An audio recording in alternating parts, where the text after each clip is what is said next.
രണ്ട് സഹോദരങ്ങളുടെ same experience എൻ്റെ ശ്രദ്ധയിൽപ്പെട്ടൊരു വിഷയമാണ്. ഒന്ന് സോഫിയ ജോർജ്, അതിൽ ജോർജിൻ്റെ എക്സ്പീരിയൻസ്. രണ്ടാമത്തെ ആൻ്റണി ജോർജ്. ഇവർ രണ്ടുപേരും ഗവൺമെൻറ് ഓഫീസർമാരാണ്. ഇവർ രണ്ടുപേരും പറഞ്ഞിരിക്കുന്ന ഉടമ്പടി എടുക്കുമ്പോഴുള്ള ഒരേ എക്സ്പീരിയൻസാണ്. ഇതിക്ക് മുമ്പ് വേറെ പല ആൾക്കാരും പറഞ്ഞിട്ടുള്ളതാണ്. എൻ്റെ ആധ്യാത്മികമായ അനുഭവ യാത്രയിൽ എനിക്കും പലപ്പോഴും തോന്നിയിട്ടുള്ള സത്യമാണ്. ഇവർ രണ്ടുപേരും പറഞ്ഞിരിക്കുന്നത്, നമ്മളൊരു ക്ലേശത്തിലാണ് ഏതെങ്കിലും വിഷയത്തിൽ. ചിലപ്പോൾ രോഗപീഠ, ചിലപ്പോൾ നമ്മുടെ റിസൾട്ട് നമ്മളുടെ ബയോപ്സിക്ക് നമ്മളുടെ ടെസ്റ്റിന് കൊടുത്തിരിക്കുകയായിരിക്കും നമ്മളുടെ എന്തെങ്കിലും രോഗ കാരണങ്ങൾ. അപ്പോൾ നമുക്കൊരു ടെൻഷനുണ്ടാകും, എന്തായിരിക്കും ഇനി, അത് ക്യാൻസർ ആയിരിക്കും, അല്ലോ ആയിരിക്കും എന്ന് നമുക്കൊരു ചെറിയൊരു ഭയമുണ്ടാകും. ഇപ്പം ജപ്തി നടപടി അതുപോലെയുള്ള നടപടികൾ വരുമ്പോൾ ഞാൻ എൻ്റെ പെൺകുഞ്ഞുങ്ങളെയും കൊണ്ട് ഇറങ്ങേണ്ടി വരുമോ എന്നൊക്കെ ഓർക്കുമ്പോൾ നമുക്കൊരു ഭയമുണ്ടാകും. ഇങ്ങനെ ജീവിതം നമ്മൾക്ക് വെച്ച് നീട്ടിത്തരുന്ന ഒരു സംഭവമാണ് സങ്കടം, ഭയം, നമ്മളതിനകത്ത് ആശങ്ക, പെട്ടുപോകുമോ എന്നുള്ള ആശങ്ക, എല്ലാം തീർന്നു എന്നുള്ള രീതിയിൽ എന്തെങ്കിലും ഒരു അഭ്യൂഹവല് സംഭവിച്ചു കഴിഞ്ഞാൽ, എന്തെങ്കിലും ഒരു ആഘാതം സംഭവിച്ചാൽ, തോൽവി സംഭവിച്ചാൽ എല്ലാം തീർന്നു എന്ന് തോന്നും. ഇത് പണ്ട് മുതലേ തോന്നിയ ഒരു യൂഡാസ് സിൻഡ്രോമാണ്. യൂഡാസ് സിൻഡ്രോം എന്ന് പറഞ്ഞാൽ എന്താ? പുള്ളിക്കാരൻ കർത്താവിനെ ഒത്തിക്കൊടുത്തപ്പോൾ കൈവിട്ടു പോയില്ലേ. കർത്താവ് എങ്ങനെയെങ്കിലും രക്ഷപ്പെടും എന്നുള്ള ഒരു ചിന്ത പുള്ളിക്ക് ഉണ്ടായിരുന്നു. എങ്ങനെയും രക്ഷപ്പെടും എന്നുള്ള ചിന്ത ഉണ്ടായിരുന്നു. കാര്യം ഒത്തിരി അത്ഭുതങ്ങൾ കാണിച്ച ആളല്ലേ. പക്ഷെ യൂദാസ് കർത്താവ് പറയണമെന്ന് ശ്രദ്ധിക്കത്തില്ലായിരുന്നു. യൂദാസിനോട് ഈശോ എന്താ പറഞ്ഞത്? 3 പ്രാവശ്യം പറഞ്ഞു. ഒരു കൊല്ലത്തിനുള്ളിൽ 3 പ്രാവശ്യം പറഞ്ഞു, മനുഷ്യപുത്രൻ ശത്രുകരങ്ങളിൽ നമ്മൾ ജെറുസലേമിലേക്ക് പോവുകയാണ്. അതിൻ്റെ 1 കൊല്ലം മുമ്പ് തുടങ്ങിയതാണ് പാഷൻ പ്രെഡിക്ഷൻസ് എന്ന് പറയും. പീഡാനുഭവത്തിൻ്റെ പ്രവചനങ്ങൾ അപ്പോസ്തലന്മാരെ പതുക്കെ പതുക്കെ പഠിപ്പിച്ച് ആ യാഥാർത്ഥ്യം അണ്ടർസ്റ്റാൻഡ് ചെയ്യാൻ വേണ്ടി ഈശോ ഒരുക്കുകയാണ്. അത് ശരിക്കും പറഞ്ഞാൽ അവരുടെ ഒരു ഇമോഷണൽ സെറ്റപ്പ്, ഇമോഷണലി ഈ പാഷനോട് ഫ്രണ്ട്ലി ആയിരിക്കണം എന്നാണ് ഈശോ പറയണത്. തിയോളജിക്കലായിട്ട് വേറെ ഒത്തിരിയൊക്കെ വ്യാഖ്യാനങ്ങൾ പറയുന്നുണ്ടെങ്കിലും അതൊരു ഇമോഷണലി ആയിട്ട് അവരെ ഫ്രണ്ട്ലി ആക്കി എടുക്കുകയാണ്. കുരിശ് മരണം ഉൾക്കൊള്ളാൻ പറ്റാത്ത സാധനമാണ്. അതുകൊണ്ട് ഈശോ 1 കൊല്ലം മുമ്പ് തന്നെ അതിന് സ്റ്റഡി ക്ലാസ് കൊടുക്കുമായിരുന്നു. എന്താണ്? നമ്മൾ ജെറുസലേമിലേക്ക് പോവുകയാണ്, അവിടെ വെച്ച് ചില കാര്യങ്ങളൊക്കെ സംഭവിക്കും, നിങ്ങൾ ജീവിതത്തിൽ ഒരിക്കലും കേൾക്കാത്ത കാര്യങ്ങൾ കേൾക്കും. അപ്പോൾ അതൊക്കെ പറയുമ്പോൾ പതുക്കെ പതുക്കെ അപ്പോസ്തലന്മാരെ ആ വിഷയത്തോട് വളരെ ഒരു വലിയ പൊട്ടിത്തെറി ഒഴിവാക്കാൻ വേണ്ടി ചെയ്യണ കാര്യങ്ങളാണ്. എന്താണ്? മനുഷ്യപുത്രൻ ശത്രുകരങ്ങളിൽ ഏൽപ്പിക്കപ്പെടും, അവരവനെ പീഡിപ്പിക്കും, അവരവനെ കുരിശിൽ തറച്ച് കൊല്ലും. അത്രയും പറയുമ്പോൾ ബാക്കിയോട് ഇവർ ശ്രദ്ധിക്കത്തില്ല.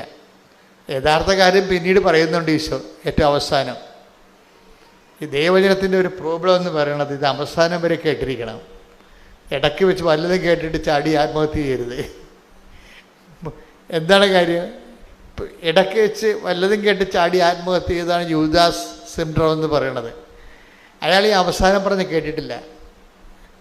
മനുഷ്യപുത്രനെ ശത്രുക്കരങ്ങൾ ഏൽപ്പിക്കപ്പെടും, അവർ എന്നെ പീഡിപ്പിക്കും, അവനെ കുരിശിൽ തറച്ച് കൊല്ലുമെന്ന് പറഞ്ഞാൽ ഈശോ അവസാനം പറഞ്ഞു എന്താണ്? എങ്കിലും അവൻ 3-ാം ദിവസം ഉയർത്തെഴുന്നേൽക്കും. അതാണ് യൂദാസ് കേൾക്കാതെ പോയ സുവിശേഷം. ഞാൻ എപ്പോഴും അതിനങ്ങനെ വിളിക്കാനാണ് ആഗ്രഹിക്കുന്നത്. യൂദാസ് കേൾക്കാതെ പോയ സുവിശേഷം എന്താണ്? 3-ാം ദിവസം ഉയർത്തെഴുന്നേൽക്കും. പത്രോസ് കേട്ടു, പക്ഷേ എങ്കിലും കർത്താവ് പീഡിപ്പിക്കപ്പെടുന്നതിനെക്കുറിച്ച് ഇമോഷണലി അത് ഉൾക്കൊള്ളാൻ ഭയങ്കര പാടായിരുന്നു. പുള്ളിക്കാരന് കർത്താവിനോട് പണ്ടാര സ്നേഹമായിരുന്നു, വല്ലാത്ത സ്നേഹമായിരുന്നു. അതുകൊണ്ട് തന്നെ ഈശോയുടെ ഒരു രീതി അനുസരിച്ച് ഈശോ പറയവേ, എന്നെ സ്നേഹിക്കുന്നവനെ ഞാൻ എന്നെ തന്നെ വെളിപ്പെടുത്തുമെന്ന്. ഇപ്പം ഈ അതായത് ഈ വിഷയം എപ്പോഴും നമ്മൾ ദൈവമായിട്ടുള്ള യാത്രയിൽ നമ്മൾ തുടങ്ങേണ്ടതും തുടരേണ്ടതുമായിട്ടുള്ള കാര്യം ദൈവസ്നേഹമാണ്. അതിപ്പോൾ ഇപ്പം നമുക്ക് പനി വരാം, രോഗം വരാം, ചിലപ്പോൾ ഗുരുതരമായ രോഗം വരാം. ഇതൊക്കെ നമ്മൾ ദൈവത്തിൻ്റെ ശക്തി കൂടുതൽ അറിയാനും ദൈവത്തിൻ്റെ സ്നേഹം കൂടുതൽ അറിയാനും വേണ്ടിയുള്ള ദൈവത്തിൻ്റെ ഒരു പരിപാലനയാണ്. പക്ഷെ നമുക്ക് ധൃതിയായത് കൊണ്ട്, നമുക്ക് അത്രയും കഴിവില്ലാത്തത് കൊണ്ട് നമ്മളുടനെ ചാടി എന്തെങ്കിലുമൊക്കെ പ്രവർത്തിച്ച് കളയും. ആത്മഹത്യ ചെയ്തില്ലെങ്കിൽ പോലും ചെറിയ ആൾക്കാരെ പ്രാർത്ഥിക്കാണ്ടിരിക്കും, ഇല്ലേ? ആത്മഹത്യ ചെയ്തില്ല, പക്ഷെ എന്തെങ്കിലും സംഭവിച്ചാൽ നമ്മളെന്ത് ചെയ്യും? ആധ്യാത്മികമായിട്ട് ആത്മഹത്യ ചെയ്യും. ശാരീരികമായിട്ട് കെട്ടിത്തൂങ്ങി യുദാസിനെ പോലെ ചാകത്തില്ലെങ്കിലും നമ്മളും ചാകും. ആധ്യാത്മികമായിട്ട് ആത്മഹത്യ ചെയ്യും. അതെന്താണ്? Spiritual suicide. അത് നമ്മളെല്ലാവരും ചെയ്യേണ്ട ഒരു സാധനമാണ്. സ്പിരിച്വൽ സൂയിസൈഡ് എന്താണ്?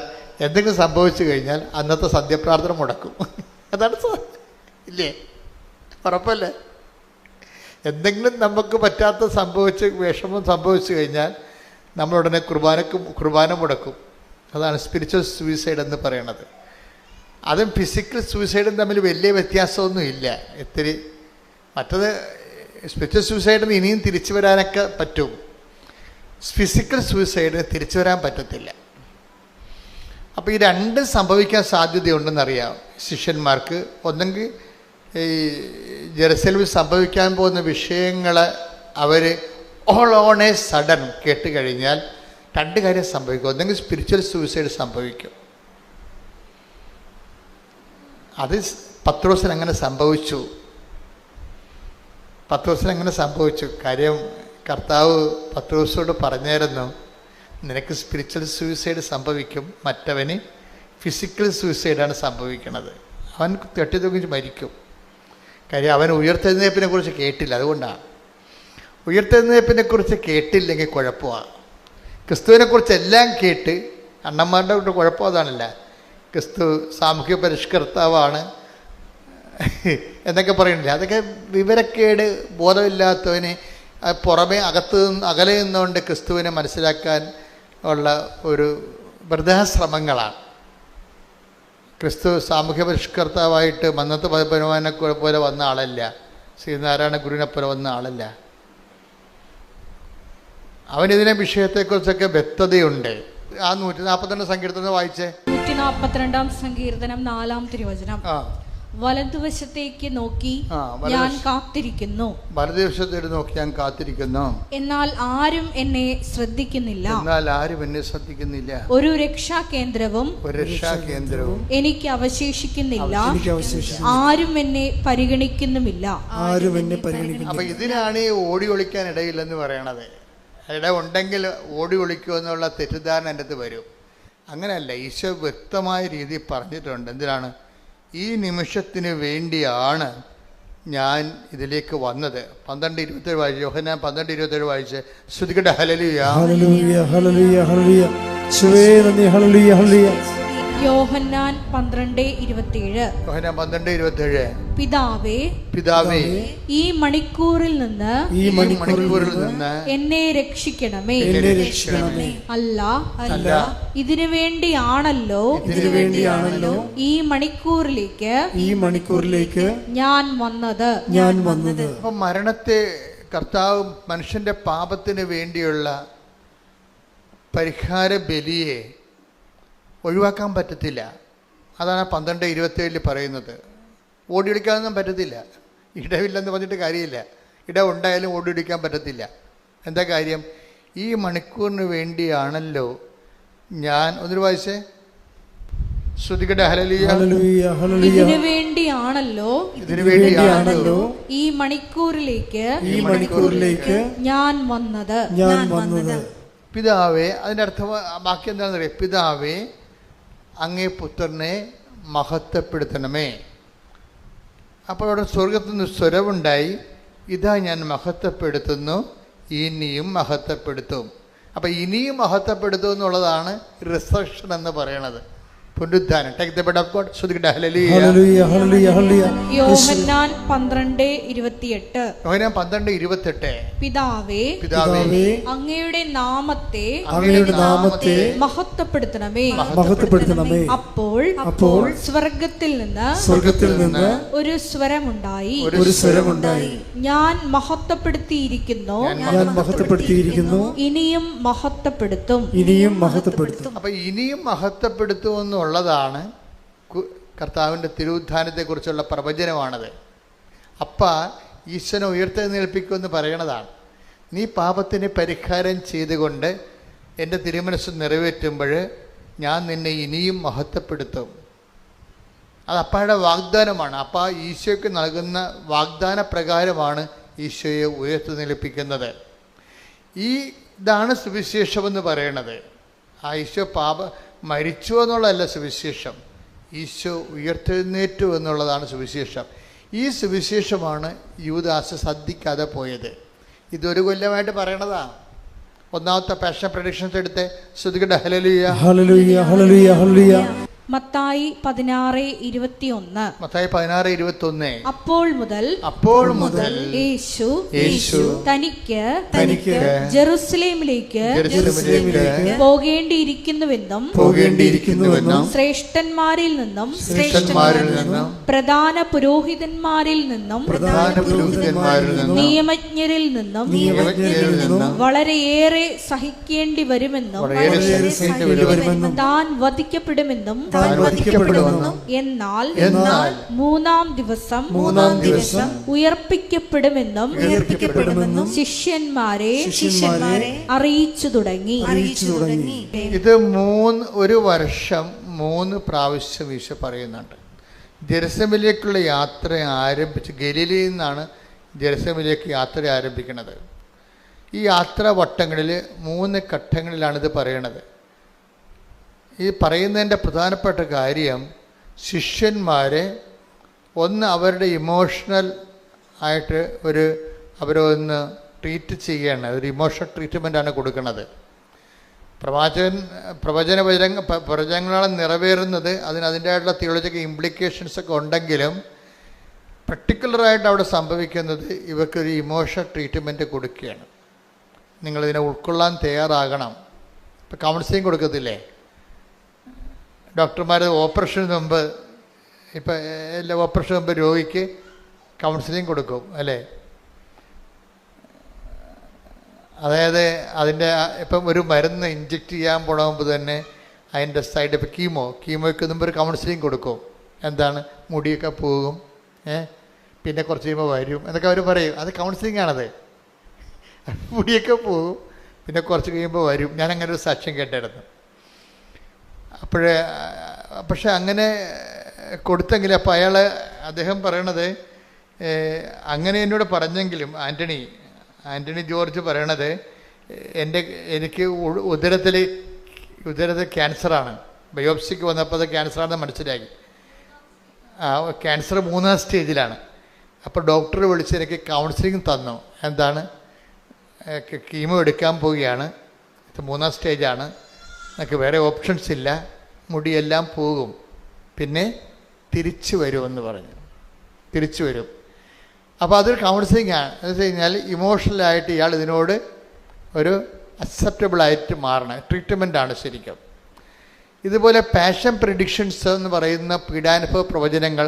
നമ്മൾ ജെറുസലേമിലേക്ക് പോവുകയാണ്, അവിടെ വെച്ച് മനുഷ്യപുത്രൻ ശത്രുക്കളെ ഏൽപ്പിക്കപ്പെടും, അവനെ വധിക്കും, എന്നാൽ 3ാം ദിവസം ഉയർത്തെഴുന്നേൽക്കും. അപ്പം ആ ഉയർത്തെഴുന്നേൽപ്പിൻ്റെ സുവിശേഷം യൂദാസ് കേട്ടോ ഇല്ലെന്നല്ല, അയാളത് വിശ്വസിച്ചില്ല. അതാണ് പ്രശ്നം. അയാൾ കെട്ടിത്തൂങ്ങാനുണ്ടായിരുന്ന കാരണം എന്താ? യൂദാസ് കെട്ടിത്തൂങ്ങാനുണ്ടായ കാരണം എന്താ? ഒന്ന്, കർത്താവിൻ്റെ തിരുവുദ്ധാനത്തിൽ അയാൾ വിശ്വസിച്ചില്ല. അതാണ് പ്രശ്നം. വിശ്വസിച്ചിരുന്നെങ്കിൽ, വിശ്വസിച്ച ഒരാളുണ്ട്. ആരാണ്? പത്രോസിനോട് ചോദിച്ചായിരുന്നു, നീ എൻ്റെ പുനരുദ്ധാനത്തിൽ വിശ്വസിക്കുന്നുണ്ടോ എന്ന് ചോദിച്ചായിരുന്നു. കർത്താവ് ഡയറക്റ്റ് ചോദിച്ചായിരുന്നു. വിശ്വസിക്കാത്ത ചിലരിവിടെ ഉണ്ടെന്ന് ഈശോ പറയുന്നുണ്ട്. വിശ്വസിക്കാത്ത ചിലരിവിടെ ഉണ്ടെന്ന് പറയണപ്പോൾ ശിഷ്യന്മാരെ ഈശോ മനസ്സിലാക്കിയത് പുനരുത്ഥാനത്തിൽ വിശ്വസിക്കാത്തവരും വിശ്വസിക്കുന്നവരുമായിട്ടാണ് മനസ്സിലാക്കിയത്. അതുകൊണ്ട് തന്നെ വിശ്വസിക്കാത്ത ചിലരിവിടെയുണ്ട്. Take the word of God. ശ്രദ്ധിക്കട്ടെ. ഹല്ലേലൂയ, ഹല്ലേലൂയ, ഹല്ലേലൂയ, ഹല്ലേലൂയ, ഹല്ലേലൂയ. യോഹന്നാൻ 6:64. യോഹന്നാൻ 6:64. എന്നാൽ വിശ്വസിക്കാത്തവരായി നിങ്ങളിൽ ചിലരുണ്ട്. അവർ ആരെന്നും തന്നെ ഒറ്റിക്കൊടുക്കാനിരിക്കുന്നവൻ ആരെന്നും ആദ്യം മുതലേ അവൻ അറിഞ്ഞിരുന്നു. അപ്പൊ ആദ്യം മുതലേ തന്നെ ഈശോയ്ക്ക് അറിയാവുന്നതുകൊണ്ടാണ് ആദ്യം മുതലേ പീഡാനുഭവ പ്രവചനങ്ങൾ കൊടുക്കുന്നത്. പീഡാനുഭവ പ്രവചനങ്ങളുടെ ഉദ്ദേശം എന്താണ്? പുനരുത്ഥാനത്തെക്കുറിച്ച്, പീഡാനുഭവത്തെക്കുറിച്ച് നമ്മൾ ഈ പീഡാനുഭവ പ്രവചനം എന്നാണ് ഇതിനെ വിളിക്കുന്നത്. ശരിക്കും പറഞ്ഞാൽ അതൊരു നോൺസെൻസ് വിളിയാണ്. കാര്യം തിരുവുദ്ധാന പ്രവചനമാണത്. തിരുവുദ്ധാന പ്രവചനമാണ്. മനുഷ്യപുത്രൻ ശത്രു, അതിൻ്റെ മെയിൻ പോയിൻ്റ്, കോർ പോയിൻ്റ് എന്താണ്? ആ 3-ാം ദിവസം ഉയർത്തെഴുന്നേൽക്കുമെന്നുള്ളതാണ് കോർ പോയിൻ്റ് അതിൻ്റെ. പക്ഷേ അതിന് അല്ല നമ്മളിപ്പോൾ എഴുതി വെച്ചിരിക്കണ പോലും പീഡാനുഭവ പ്രവചനം എന്ന് എഴുതി വെച്ചിരിക്കുന്നത്. പക്ഷേ അതിനല്ല, അങ്ങനെയല്ല, അതിനെ പോസിറ്റീവായിട്ടാണ് നമ്മൾ അപ്രോച്ച് ചെയ്യേണ്ടത്. എന്താണ്? 3-ാം ദിവസം ഉയർത്തെഴുന്നേൽക്കും. പക്ഷേ അതിന് ഹൈലൈറ്റ് കിട്ടിയില്ല. എന്താ കാര്യം? അതിൽ വിശ്വസിച്ചില്ല. ആര്? യൂദാസ് വിശ്വസിച്ചില്ല. യൂദാസ് കർത്താവിൻ്റെ തിരുവുദ്ധാനത്തെ വിശ്വസിച്ചില്ല. അയാൾ കേട്ടായിരുന്നു അത്, പക്ഷെ അയാൾ വിശ്വസിച്ചില്ല. അപ്പം അതുകൊണ്ടാണ് ഈശോ ഇപ്പം പറഞ്ഞിരിക്കണത്. എന്താ പറഞ്ഞത്? വിശ്വസിക്കാത്തവർ. ഒന്നൂടെ വായിച്ചേ. എന്നാൽ വിശ്വസിക്കാത്തവരായി നിങ്ങളിൽ ചിലരുണ്ട്. അവർ ആരെന്നും തന്നെ ഒറ്റിക്കൊടുക്കാനിരിക്കുന്നവൻ ആരെന്നും ആദ്യം മുതലേ അവൻ അറിഞ്ഞിരുന്നു. ഇതെല്ലാം അറിഞ്ഞു തന്നെയാണ് ഇതിന് ഇയാളെ കൂടെ നിർത്തണത്. കാര്യം ഇതെല്ലാം പിതാവിൻ്റെ പദ്ധതിയുടെ ഭാഗമായിട്ടാണ് യൂദാസൊക്കെ വരണത്. അപ്പം നമ്മുടെ ജീവിതത്തിലൊക്കെ ഒറ്റിക്കൊടുക്കലും തള്ളിപ്പറച്ചിലൊക്കെ ഉണ്ടാവുമെങ്കിൽ ഓർക്കുക, അത് നമ്മുടെ ആധ്യാത്മിക രൂപീകരണത്തിൻ്റെ അനിവാര്യമായ ഘടകമാണത്. അല്ല, അതിൻ്റെ പേര് നിങ്ങൾ ഡൈവേഴ്സ് ചെയ്തിട്ട് കാര്യമില്ല. ആധ്യാത്മിക ജീവിതത്തിന് അനിവാര്യമായ ചില ഘടകങ്ങളുണ്ടാവും. ചിലപ്പോൾ സംശയരോഗിയായ ഭർത്താവായിരിക്കും. അനിവാര്യമായ ഘടകമാണ്. ആധ്യാത്മിക ജീവിതത്തിന് അനിവാര്യമായ ഘടകമാണ്. അപ്പം നമ്മൾ ട്രീറ്റ് ചെയ്യണത് അയാളുടെ സംശയരോഗം മാറാൻ വേണ്ടി അയാൾക്കൊണ്ടേ കൗൺസിൽ കൊടുക്കും, അയാൾക്കൊണ്ട് ആശുപത്രിയിലിടും, അല്ലെങ്കിൽ നിവർത്തിയില്ലെങ്കിൽ അയാൾ ഇട്ടച്ചും പോയി വേറെ കെട്ടും. അപ്പോൾ ഭൂമിയിൽ മാത്രം ജീവിച്ചാൽ മതിയെങ്കിൽ ഇങ്ങനെയുള്ള അഭ്യാസം കാണിക്കാം, അത് കുഴപ്പമൊന്നുമില്ല. ഭൂമി മാത്രം ജീവിച്ചാൽ മതിയല്ല.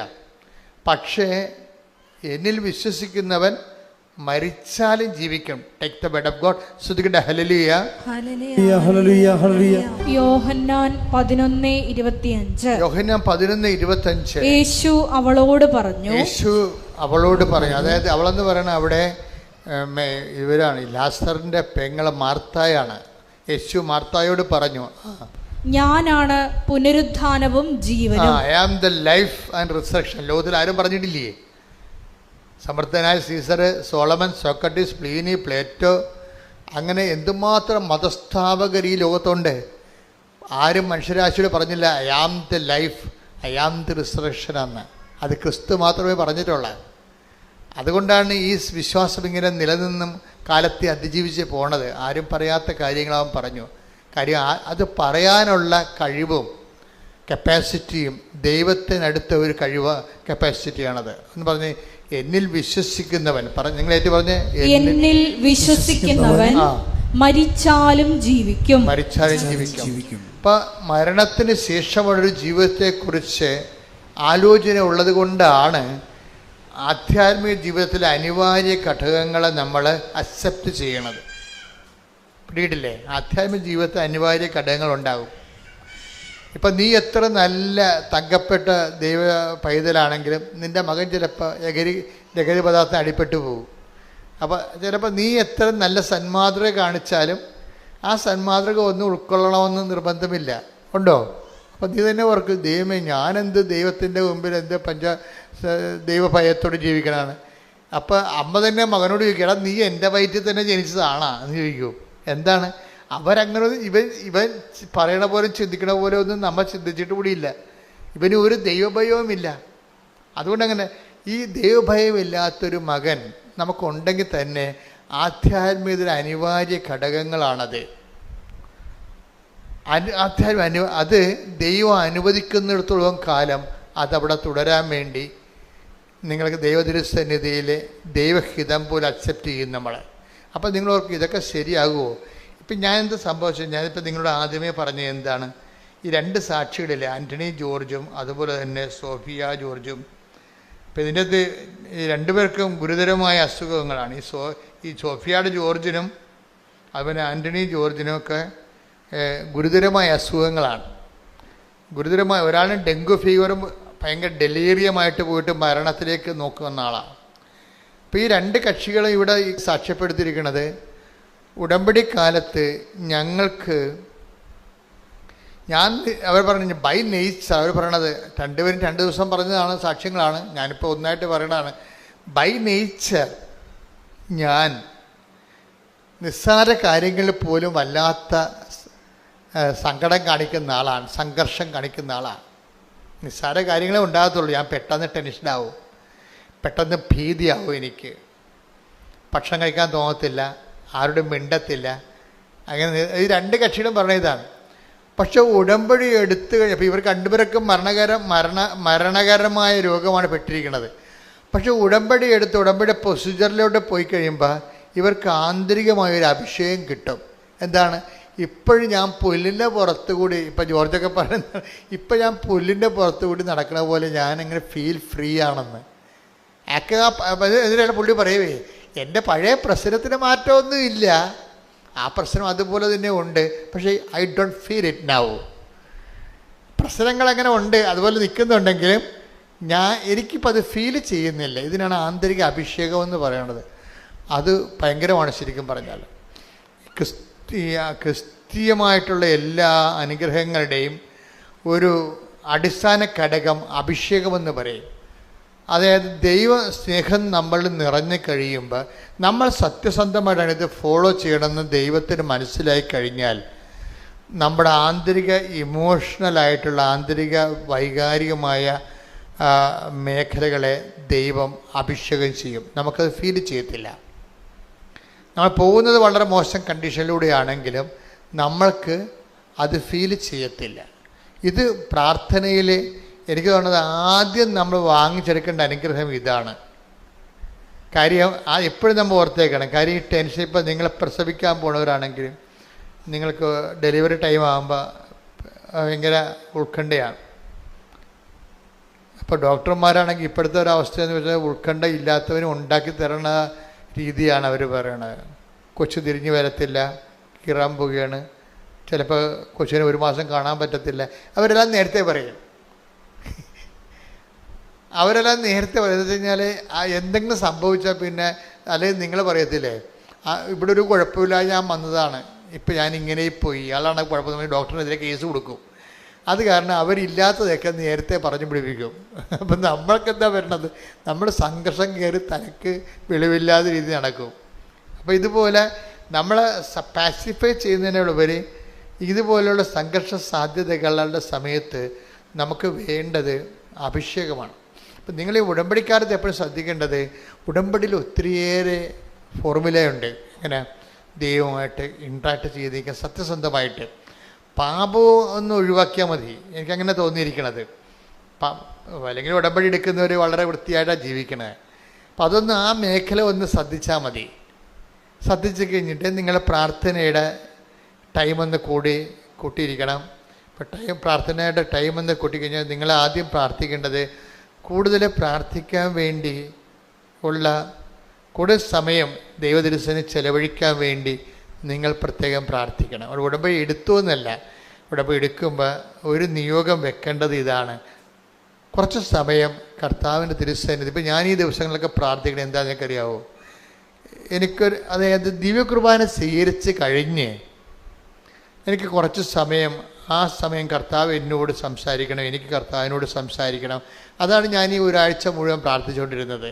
എനിക്കതിനെന്തോ ഒരു കുറവുണ്ടെന്ന് എനിക്ക് തോന്നിപ്പോയതുകൊണ്ട് ഞാൻ പ്രാർത്ഥിച്ച കുർബാന സ്വീകരിക്കുന്ന സമയത്ത് എനിക്ക് മുമ്പത്തേക്കാൾ കൂടുതലായിട്ട് അങ്ങയോട് സംസാരിക്കാനും അങ്ങ് പറയേണ്ടത് എനിക്ക് മനസ്സിലാകാനും അങ്ങനെ ഒരു ഇൻറ്റിമസി ഫീൽ ചെയ്യാൻ എന്നെ അനുഗ്രഹിക്കണം. അതാണ് എൻ്റെ പ്രാർത്ഥന. അതുപോലെ നിങ്ങളും പ്രാർത്ഥിക്കണം. എന്താ വെച്ചാൽ ഉടമ്പടി എടുത്തു കഴിയുമ്പോൾ നിങ്ങൾ ദൈവത്തോട് കൂടുതൽ അടുക്കാൻ വേണ്ടി, അടുത്ത് കഴിഞ്ഞാൽ ഉണ്ടായ ഗുണം എന്ന് പറയുക, നമുക്ക് ഈ വചനം വായിക്കാൻ തന്നെ ഒരു അഭിഷേകം കിട്ടും. പ്രാർത്ഥിക്കാൻ വേറെ അഭിഷേകമുണ്ട്. പ്രാർത്ഥിക്കുന്നത് വല്ലാത്ത ഒരു സന്തോഷമായിട്ട് നമുക്ക് തോന്നും. ഇപ്പം നിങ്ങൾ എങ്ങനെയെങ്കിലും പ്രാർത്ഥിച്ച് അവസാനിപ്പിച്ച് ഈ പൂച്ച കുരിശിറക്കാൻ പോലെ ചാടിപ്പുറത്ത് ചാടണമെന്നല്ലേ? അങ്ങനെ നിങ്ങൾ ചാടിപ്പുറത്ത് നിങ്ങൾ പ്രാർത്ഥിച്ചൊരു കാര്യമില്ലെന്ന് ഞാൻ പറയത്തുള്ളൂ. കഥയുമില്ല. കാരണം അതിന് രജിസ്റ്റർ ആകത്തില്ല. ദൈവത്തിന് നിങ്ങൾ എന്തെങ്കിലും കാട്ടിക്കൂറി ഒപ്പിച്ചുണ്ടാക്കിയിട്ട് ആർക്കാനും വേണ്ടി ഓക്കാനിക്കണ പോലെയൊക്കെ പ്രാർത്ഥിക്കത്തില്ലേ? അഭ്യാസമൊന്നും കാണിച്ചിട്ട് കാര്യമില്ല. ഇങ്ങനെ എത്ര അഭ്യാസക്കാർ ദൈവം കണ്ടതാണ്. അപ്പം അതുകൊണ്ട് അതിന് നിങ്ങൾ ചെയ്യേണ്ട കാര്യം എന്ന് വെച്ച് കഴിഞ്ഞാൽ പ്രാർത്ഥിക്കാനുള്ള ഒരു വരപ്രസാദം, കൂടുതൽ സമയം. കഴിഞ്ഞ ദിവസങ്ങളിലെ ഒരു സാക്ഷ്യം ഉണ്ടായിരുന്നു. ഒരു ഡിപ്ലോമാറ്റായിരുന്നു, UN ഡിപ്ലോമാറ്റിൽ അവർക്ക് ജോലി കിട്ടാനുള്ള യാതൊരു സാധ്യതയുമില്ല. അവർ മലയാളി ലേഡിയാണ്. അവർ താമസിക്കുന്നത് വടക്കേ ഇന്ത്യയിലാണെങ്കിലും ഇപ്പം UN ഡിപ്ലോമാറ്റിൽ അവർക്ക് ജോലി കിട്ടാനുള്ള, അവിടെ കോമ്പറ്റേറ്റീവ് ആയിട്ടുള്ള ഒപ്പോണൻസൊക്കെ വരണത് വല്ല ഇൻ്റർനാഷണൽ ലെവലിലുള്ള ആൾക്കാരാണ് വരണത്. അപ്പം അവരോട് കിടപിടിക്കുന്ന രീതിയിൽ ഇൻ്റർവ്യൂവിനെ പ്രസൻറ്റ് ചെയ്യാൻ, പെർഫോം ചെയ്യാൻ ഇവർക്ക് പറ്റണില്ല.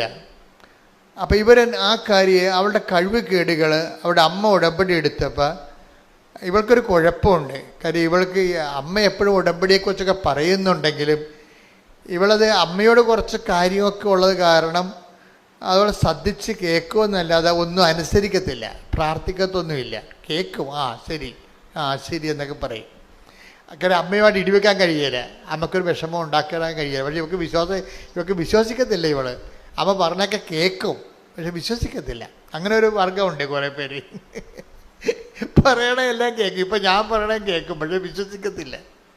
അങ്ങനെ ഒരു ടൈപ്പാണ് ഇവള്. കാര്യം അവൾക്ക് പ്രത്യേകിച്ച് കാര്യമൊന്നുമില്ല. പത്താഴം പെറ്റ് ചക്കി കുത്തി അമ്മ വെച്ച് ഞാനുണ്ട്, നമുക്ക് കുഴപ്പമില്ലല്ല, ഭക്ഷണം കിട്ടുന്നുണ്ടല്ല. അതുകൊണ്ട് അവർക്ക് ദൈവത്തിനെ വേണമെന്ന് തോന്നണില്ല. ഇപ്പം ഈ കക്ഷിക്കൊരു കുഴപ്പമായി. ഇപ്പോൾ ഇവിടെ കോമ്പറ്റേറ്റീവ് സൈഡിലേക്ക് വന്നപ്പോൾ ഒപ്പോണൻസ് ഒത്തിരി പവർഫുള്ളാണ്. അത് ഇൻ്റർനാഷണൽ ഒപ്പോണൻസാണ് വരുന്നത്. പക്ഷേ മാതാവ് ഇവൾക്ക് ആ ജോലി കൊടുത്ത്, അത് ഭയങ്കര രസമാണ്. അവൾ എന്ത് ചെയ്ത്, അവളൊക്കെ അപ്പോൾ അമ്മ ഉടമ്പടി എന്താണെന്ന് മനസ്സിലായി. ഇപ്പോഴെന്നാ പറ്റിയിരിക്കണത്, എന്നിട്ട് ആ ഡിപ്ലോമാറ്റ് പ്രൊവിഷൻസി തന്നെ അവൾ ടിക്കറ്റ് എടുത്തിട്ട് ഇവിടെ വന്ന് സാക്ഷ്യം പറയാൻ വേണ്ടി മാത്രം ഇന്ത്യയിൽ വന്നു. എന്നിട്ട് തിരിച്ച് UN തിരിച്ചു പോയവരെ സാക്ഷ്യം പറയാൻ വേണ്ടി മാത്രം വന്നതാണ്. കാര്യം അവൾ പറയണ കാര്യം വെച്ച് കഴിഞ്ഞാൽ അത് ദൈവം എൻ്റെ കൂടെ നിന്നത് കൊണ്ടാണ് എനിക്ക് അങ്ങനെ എൻ്റെ വളരെ ഗുരുതരമായ ഒപ്പോണൻസ് ഉണ്ടെങ്കിലും എനിക്കതിനെ കവർ ചെയ്ത് കർത്താവിനെ പ്ലേസ് ചെയ്തെന്ന്. ഇപ്പോഴവളുടെ പ്രശ്നം വെച്ച് കഴിഞ്ഞാൽ അമ്മ പറയണത് അവൾ 4 മണിക്കൂറൊക്കെയാണ് ഇപ്പോൾ കർത്താവിൻ്റെ അടുത്ത് ഇരിക്കണമെന്ന്. ഈ UN ഡിപ്ലോമാറ്റ് ഇപ്പോൾ കർത്താവിൻ്റെ അടുത്ത് ഇരിക്കണത് 4 മണിക്കൂറേ ഒറ്റ സ്ട്രെച്ചിൽ. അപ്പോൾ ഇതൊക്കെ നമ്മളിപ്പോൾ നിങ്ങൾക്കിപ്പോൾ 4 മിനിറ്റ് പോലും ഇരിക്കാൻ പറ്റണില്ലല്ലോ. നിങ്ങൾ പ്രെയർ ടൈം കൂടുതൽ നേരം കർത്താവിൻ്റെ കൂടെ ഇരിക്കാൻ നിങ്ങൾക്ക് അനുഗ്രഹം കിട്ടിയാൽ ഈ ആൻ്റണി ജോർജിനും മറ്റേ സോഫിയ ജോർജിനും ഈ ആൻ്റണി ജോർജിനും ഉണ്ടായ ആ അനുഭവം നിങ്ങൾക്കുണ്ടാകും. എന്താണ്? ആന്തരിക അഭിഷേകം ഉണ്ടാകും. അത് പ്രെയറിന് മാത്രമേ തരാൻ പറ്റത്തുള്ളൂ. നമ്മുടെ ഈ പ്രെയർ എന്ന് പറയുമ്പോൾ ആന്തരിക അഭിഷേകം ഉണ്ടായിക്കഴിഞ്ഞാൽ ഈ നിസ്സാര കാര്യങ്ങളിൽ ഇപ്പോൾ ചില ആൾക്കാർ പെട്ടെന്ന് ടെൻസ്ഡായി പോലെ എല്ലാ വിഷയങ്ങളോടും ഒരു വേദി ഒക്കെ ഉണ്ടാകുമ്പോൾ കുഞ്ഞു കാര്യങ്ങളെപ്പോലും പെട്ടെന്ന് സങ്കടപ്പെടുന്ന സ്വഭാവമില്ലേ? അതിന് വേണ്ടത് ആന്തരിക സൗഖ്യമല്ല വേണ്ടത്, ആന്തരിക ഇന്നർ അനോയിൻറ്റിങ്ങാണ് വേണ്ടത്. ഇന്നർ അനോയിൻറ്റിങ് പ്രാർത്ഥനയുടെ ഒരു ഭാഗമാണ്. പ്രാർത്ഥനയുടെ സമയം ഒന്ന് ചെലവഴിച്ച് കൂട്ടിക്കഴിഞ്ഞാൽ, പണ്ട് എനിക്കൊരു സ്ഥലത്ത് എനിക്ക് ട്രാൻസ്ഫർ കിട്ടി, ഒരു സ്ഥലത്ത് നിന്ന് വേറൊരു സ്ഥലത്തേക്ക്. അത് എൻ്റെ സ്വന്തം നാട് തന്നെയായിരുന്നു. പക്ഷേ എനിക്കവിടെ പോകാൻ ഭയങ്കര പാടായിരുന്നു. കാര്യം അവിടെ അന്ന് തന്നെ കള്ളവാറ്റുകാരുടെ കേസൊക്കെ നടക്കുന്ന സ്ഥലമാണ്. 28 കള്ളവാറ്റുകാരുണ്ട് അവിടെ. ഇന്നിപ്പോൾ കള്ളവാറ്റുകാർ കുറവല്ലേ. അന്ന് 28. പിന്നെ നമ്പർ ഷാപ്പുകളെല്ലാം കൂടി 4 എണ്ണം, പിന്നെ 8. ആ ഇടവക മൊത്തം മദ്യശാലയാണ്. അവരുടെ മദ്യപന്മാരുടെയും മദ്യവിൽപ്പനക്കാരുടെയും ഒരു കേന്ദ്രമാണത്. പള്ളിയുമായിട്ട് ഇവർ ഭയങ്കര ബോൾത്തായും കേസൊക്കെ നടക്കുകയാണ്. അപ്പോൾ അങ്ങനെ നടന്ന കേസിൽ പള്ളി തന്നെ ഇവർക്ക് പൈസയൊക്കെ കൊടുക്കേണ്ടി വന്നു. അവരുടെ വീടിന് കല്ലെറിഞ്ഞെന്നൊക്കെ പറഞ്ഞ് കള്ളക്കേസൊക്കെ ഉണ്ടാക്കി ആകെപ്പാട് ഒരു തലവേദന പിടിച്ചു. അപ്പോൾ അങ്ങനെ സ്ഥലത്തേക്ക് പോകാൻ ട്രാൻസ്ഫർ ആയപ്പോൾ എനിക്ക് സംഘർഷമായിപ്പോയി. ഞാൻ പോകേണ്ടത് എങ്ങനെയാണ് മെത്താനോട് പറയണത്. കാര്യം ഞാൻ അച്ഛനായ കാലത്ത് തന്നെ മെത്താൻ്റെ മോതിരം മുത്തിയിട്ട് ഞാനെടുത്ത ഒരു മനസ്സെടുത്ത പ്രതിജ്ഞ പറയണ സ്ഥലത്ത് പോകുന്ന. അപ്പം അത് ഡീക്കനായ സമയത്ത് എടുത്തതാണ്. ഞാനന്ന് ഈശോനോട് പറഞ്ഞത് ഏത് ബെയ്റൂട്ടിൽ വേണമെങ്കിലും പോകുന്ന പറഞ്ഞാൽ. അന്ന് ബെയ്റൂട്ടായിരുന്നു പ്രശ്നം. ഇതിപ്പോൾ ഗാസ പ്രശ്നമുള്ള പോലെ അന്നത്തെ കാലത്ത് ഞാൻ പട്ടം മേടിക്കുന്ന കാലത്ത് 85 ബെയ്റൂട്ടായിരുന്നു പ്രശ്നം. ഭീകരവാദികൾ ബെയ്റൂട്ട് വളഞ്ഞ് എപ്പോഴും യുദ്ധമായിരുന്നു അവിടെ. അപ്പോൾ അത് പറഞ്ഞ കാരണം എനിക്ക് തിരിച്ച് പറയാൻ ഓപ്ഷനില്ല, പറയാനില്ല. പക്ഷേ എനിക്ക് പോകാതിരിക്കാൻ, പോയാൽ ഞാൻ പണി മേടിക്കുകയും ചെയ്യും. അപ്പം എനിക്ക് ഭയങ്കര സങ്കടമായി. ഞാൻ എന്നെ ചെയ്ത് കുർബാനയും കഴിയുമ്പോൾ പള്ളിയുടെ പുറകിലൊരു വാഴത്തോട്ടമുണ്ട്, അവിടെ വന്ന് കുത്തിയിരിക്കും.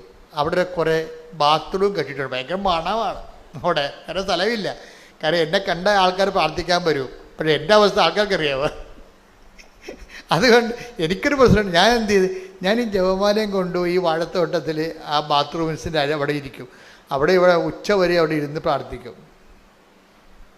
പിന്നെ ഉച്ച കഴിഞ്ഞ് ഊണും കഴിച്ചു വന്ന് പിന്നെ അവിടെ ഇരിക്കും. അങ്ങനെ ഞാൻ കൊണ്ട് 13 ദിവസം അവർ ഇരുന്ന് 13 ദിവസം ഇരുന്നിട്ടപ്പോൾ എന്നാ പറ്റുമെന്നറിയോ, എനിക്ക് എന്തെന്നില്ലാത്ത ഒരു പവറടിച്ച്. ഞാൻ പേടിച്ചിട്ട് പോകാൻ പറ്റത്തില്ലെന്ന് പറഞ്ഞ സ്ഥലത്തേക്ക് എനിക്ക് എങ്ങനെയെങ്കിലും ഒന്ന് പോയാൽ മതി എന്ന രീതിയിലായി. എൻ്റെ ആന്തരിക മനസ്സ് ചേഞ്ച് ചെയ്ത്. ഇതിനാ ഇന്നർ ഹീലിംഗ് ഇന്നർ അനോയിൻറ്റിങ് എന്ന് പറയുന്നത്. ഇതാണ് പ്രശ്നങ്ങളല്ല പ്രശ്നം അഭിമുഖീകരിക്കാൻ നമ്മളാണ് പ്രശ്നം. മനസ്സിലായില്ലേ? നമ്മളുടെ ഈ ജീവിതത്തിൽ പ്രാർത്ഥന ഇപ്പം ഈ വോക്കൽ പ്രെയറിന് ഒരു എന്തിനാണ് എപ്പോഴും ഇങ്ങനെ പ്രാർത്ഥിച്ചുകൊണ്ടിരിക്കണത്? എന്തിനാണ് എപ്പോഴും ഇങ്ങനെ കൊന്ത ഉരുട്ടിക്കൊണ്ടിരിക്കണത്? പറഞ്ഞത് തന്നെ പിന്നെ പറഞ്ഞത് എന്തിനാണെന്ന് ചോദിച്ചാൽ അഭിഷേകം കിട്ടാനാണെന്ന് എൻ്റെ ഉത്തരം. ചില പറയില്ലേ, ഇപ്പം ചില സഹോദരർ പറയും ഈ നന്മ പറഞ്ഞോണ്ട് തന്നെ എപ്പോഴും ചൊല്ലിക്കൊണ്ടിരിക്കണത് എന്തിനാണ് ചോദിക്കണത്. അത് വെച്ചിട്ടല്ലേ നമ്മൾ അഖണ്ഡ ജപമാല തുടങ്ങിയത്. അഖണ്ഡ ജപമാല ഞാൻ എൻ്റെ ജീവിതത്തിൽ ജപമാല എനിക്ക് തന്ന അനുഭവം കൊണ്ടാണ് പിന്നീട് ജപമാല കാര്യമുണ്ടെന്ന് മനസ്സിലാക്കിയപ്പോഴാണ് ഞാൻ അത് തന്നെ 93 അനുഭവം.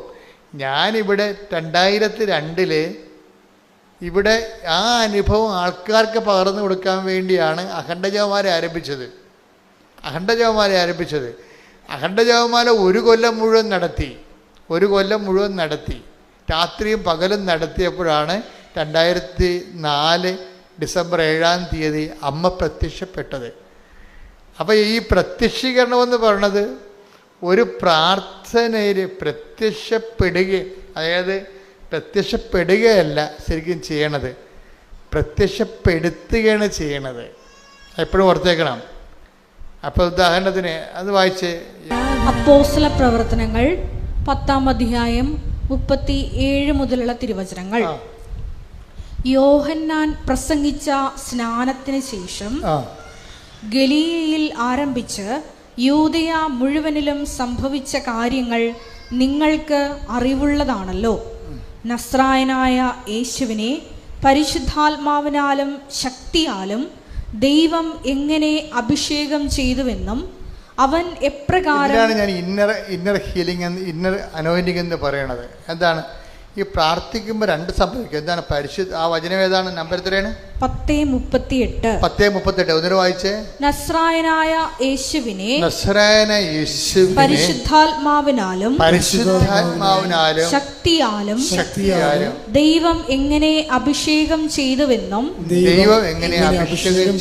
അവൻ എപ്രകാരം നന്മ പ്രവർത്തിച്ചുകൊണ്ടും പിശാചിനാൽ പീഡിപ്പിക്കപ്പെട്ടവരെ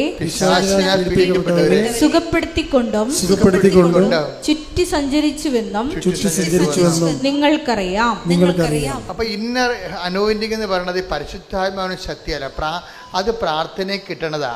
ഇപ്പൊ നമ്മൾ ഒരു കൊല്ലം മുഴുവനും ഇവിടെ അഖണ്ഡ ജപമാല ചൊല്ലി, രാത്രിയും പകലും അണമുറിയാതെ ചൊല്ലി. അപ്പം എന്ത് പറ്റി? നമുക്ക് പരിശുദ്ധാത്മാവും കിട്ടി, ശക്തിയും കിട്ടി.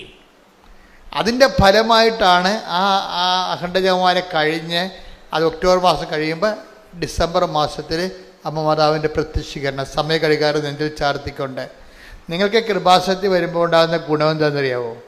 നിങ്ങൾക്ക് ഒത്തിരിയേറെ ഇത് ലൈറ്റ് വെയ്റ്റാണ്. കൃപാസനം ആധ്യാത്മികതയുടെ ഏറ്റവും വലിയ ഗുണം ഉടമ്പടി എന്ന് പറയുന്നത് ഫെദർ ടച്ച്, ലൈറ്റ് വെയ്റ്റാണ്. പവർ സ്റ്റിയറിംഗ് എന്നൊക്കെ പറയത്തില്ലേ, power and steering. Mechanical steering അല്ല, അതിന് ഒത്തിരിയേറെ കഷ്ടപ്പാടാണ്. ഉള്ള മസിലെല്ലാം പൊടിഞ്ഞ് വേർത്ത് പൊടിഞ്ഞ്, ഇത് പവർ സ്റ്റിയറിംഗ് ആണ്. എന്താ കാര്യം? ഇതിങ്ങനെ ഒരു ഫെദർ ടച്ച് കൊണ്ട് വർക്ക് ചെയ്യും. കാര്യം ഉടമ്പടിയുടെ വരുന്നൊരു വിഷയം മാതാവിൻ്റെ പ്രത്യക്ഷീകരണം, അതിൻ്റെ അടയാളങ്ങൾ കാണിക്കാൻ ദൈവത്തിന് ഭയങ്കര ആഗ്രഹമുണ്ട്. മാതാവിൻ്റെ പ്രത്യക്ഷീകരണ കൃപാസത്യം മാതാവ് പ്രത്യക്ഷപ്പെട്ടതിനെക്കുറിച്ച് സ്ഥിരീകരിക്കേണ്ടത് നമ്മുടെ ആവശ്യത്തെക്കാൾ ഉപരി. കാര്യം സമയഘടികാരമല്ലേ നെഞ്ചിൽ ചാർത്തിരിക്കണത്. അതിൽ ലൂർദ് പോലെയും ഫാത്തിമ പോലെയും നിസ്സാരമായ കാര്യങ്ങളല്ലത്. സമയഘടികാരമാണ് നെഞ്ചിൽ ചാർത്തിരിക്കണത്. പിന്നെ സിൽവർ ഗ്രേയിലാണ് കാണപ്പെടുന്നത്. പറഞ്ഞിരിക്കുന്നത് ദുരന്തമുണ്ടാകാൻ പോണ അന്ത്യകാലത്തിൻ്റെ നിറങ്ങളും അന്ത്യകാലത്തിൻ്റെ സന്ദേശമാണ്. ഇത് ലോകം മുഴുവൻ എത്തണം എന്നുണ്ടെങ്കിൽ ഒത്തിരിയേറെ വ്യാപകമായ രീതിയിൽ ചർച്ച ചെയ്യപ്പെടുന്നുണ്ടെങ്കിൽ അടയാളം കിട്ടണം. അടയാളം കിട്ടണമെന്നുണ്ടെങ്കിൽ അതിനുള്ള കഴിവുള്ള ആൾക്കാർ അവലംബം ചെയ്യണം ഇവിടെ. അതുകൊണ്ട് ദൈവത്തിൻ്റെ ഒരു ആവശ്യമാണ് നിങ്ങളുടെ ജപ്തി മാറ്റുക, നിങ്ങളുടെ ക്യാൻസർ മാറ്റുക, നിങ്ങളെ പച്ചപിടിപ്പിച്ചെടുക്കുക എന്നുള്ളത്. നമ്മുടെ ആവശ്യം പോലെ തന്നെ ആരുടെ ആവശ്യമാണ്? ദൈവത്തിൻ്റെ ആവശ്യമാണ്. കാര്യം കൃപാസനത്തിൽ ഇപ്പം നിങ്ങളുടെ മറ്റൊരു തരത്തിലുള്ള ധ്യാനം കൂടുന്ന പോലെ അല്ല പ്രശ്നം. ധ്യാനത്തിൻ്റെ ചുറ്റവട്ടങ്ങൾ ഒക്കണ പോലല്ല ഇത് അല്പം ശരിയായ ബാക്കി ദൈവം ശരിയാക്കും. അതാണ് വിഷയം. അതുകൊണ്ടാണ് പറയുന്നത്. അത് ഇപ്പോഴല്ല, പണ്ടും അങ്ങനെയാണ്. അതുകൊണ്ടാണ് പറയുന്നത് അല്പം നമ്മൾ ശരിയായ ബാക്കി ദൈവം ശരിയാക്കുക. കാര്യം ദൈവത്തിൻ്റെ ഒരു ആവശ്യമാണിത്. പ്രത്യക്ഷീകരണം സഭയെ കൊണ്ട് അംഗീകരിച്ചിട്ട് ഇൻ്റർനാഷണൽ ലെവലിൽ ചർച്ച ചെയ്യപ്പെട്ടിട്ട് ദൈവ മെസ്സേജ് ഗ്ലോബലായിട്ട് കൊടുക്കുക എന്നുള്ളത് ദൈവത്തിൻ്റെ ആവശ്യമാണ്. അതിന് ദൈവം നമ്മളെ കരുവാക്കും. അപ്പം നിങ്ങൾ ബുദ്ധിയുള്ളവരെങ്ങനെയാണ് ചെയ്യേണ്ടത്? എന്താ ചെയ്യേണ്ടത്? കർത്താവേ, എൻ്റെ ഈ അവസ്ഥയിൽ നിന്ന് തന്നെ രക്ഷപ്പെടുത്തണമെന്നല്ല പറയേണ്ടത്. കർത്താവേ, എന്നെ നിൻ്റെ പ്രത്യക്ഷീകരണത്തിൻ്റെ സാക്ഷിയാക്കണേ എന്ന് പറഞ്ഞ് നെഞ്ചത്ത് കൈവച്ച് പറഞ്ഞ്, കർത്താവേ, എൻ്റെ കണ്ണീരിന് സമാധാനം ഉണ്ടാക്കിക്കൊണ്ട് അങ്ങ് എന്നെ കൃപാസനത്തിൽ പ്രത്യക്ഷപ്പെട്ട പരിശുദ്ധ അമ്മയുടെ പ്രത്യക്ഷീകരണത്തിന്റെ സാക്ഷിയാക്കണമേ. ശ്രുതികട്ടെ ഹല്ലേലൂയ.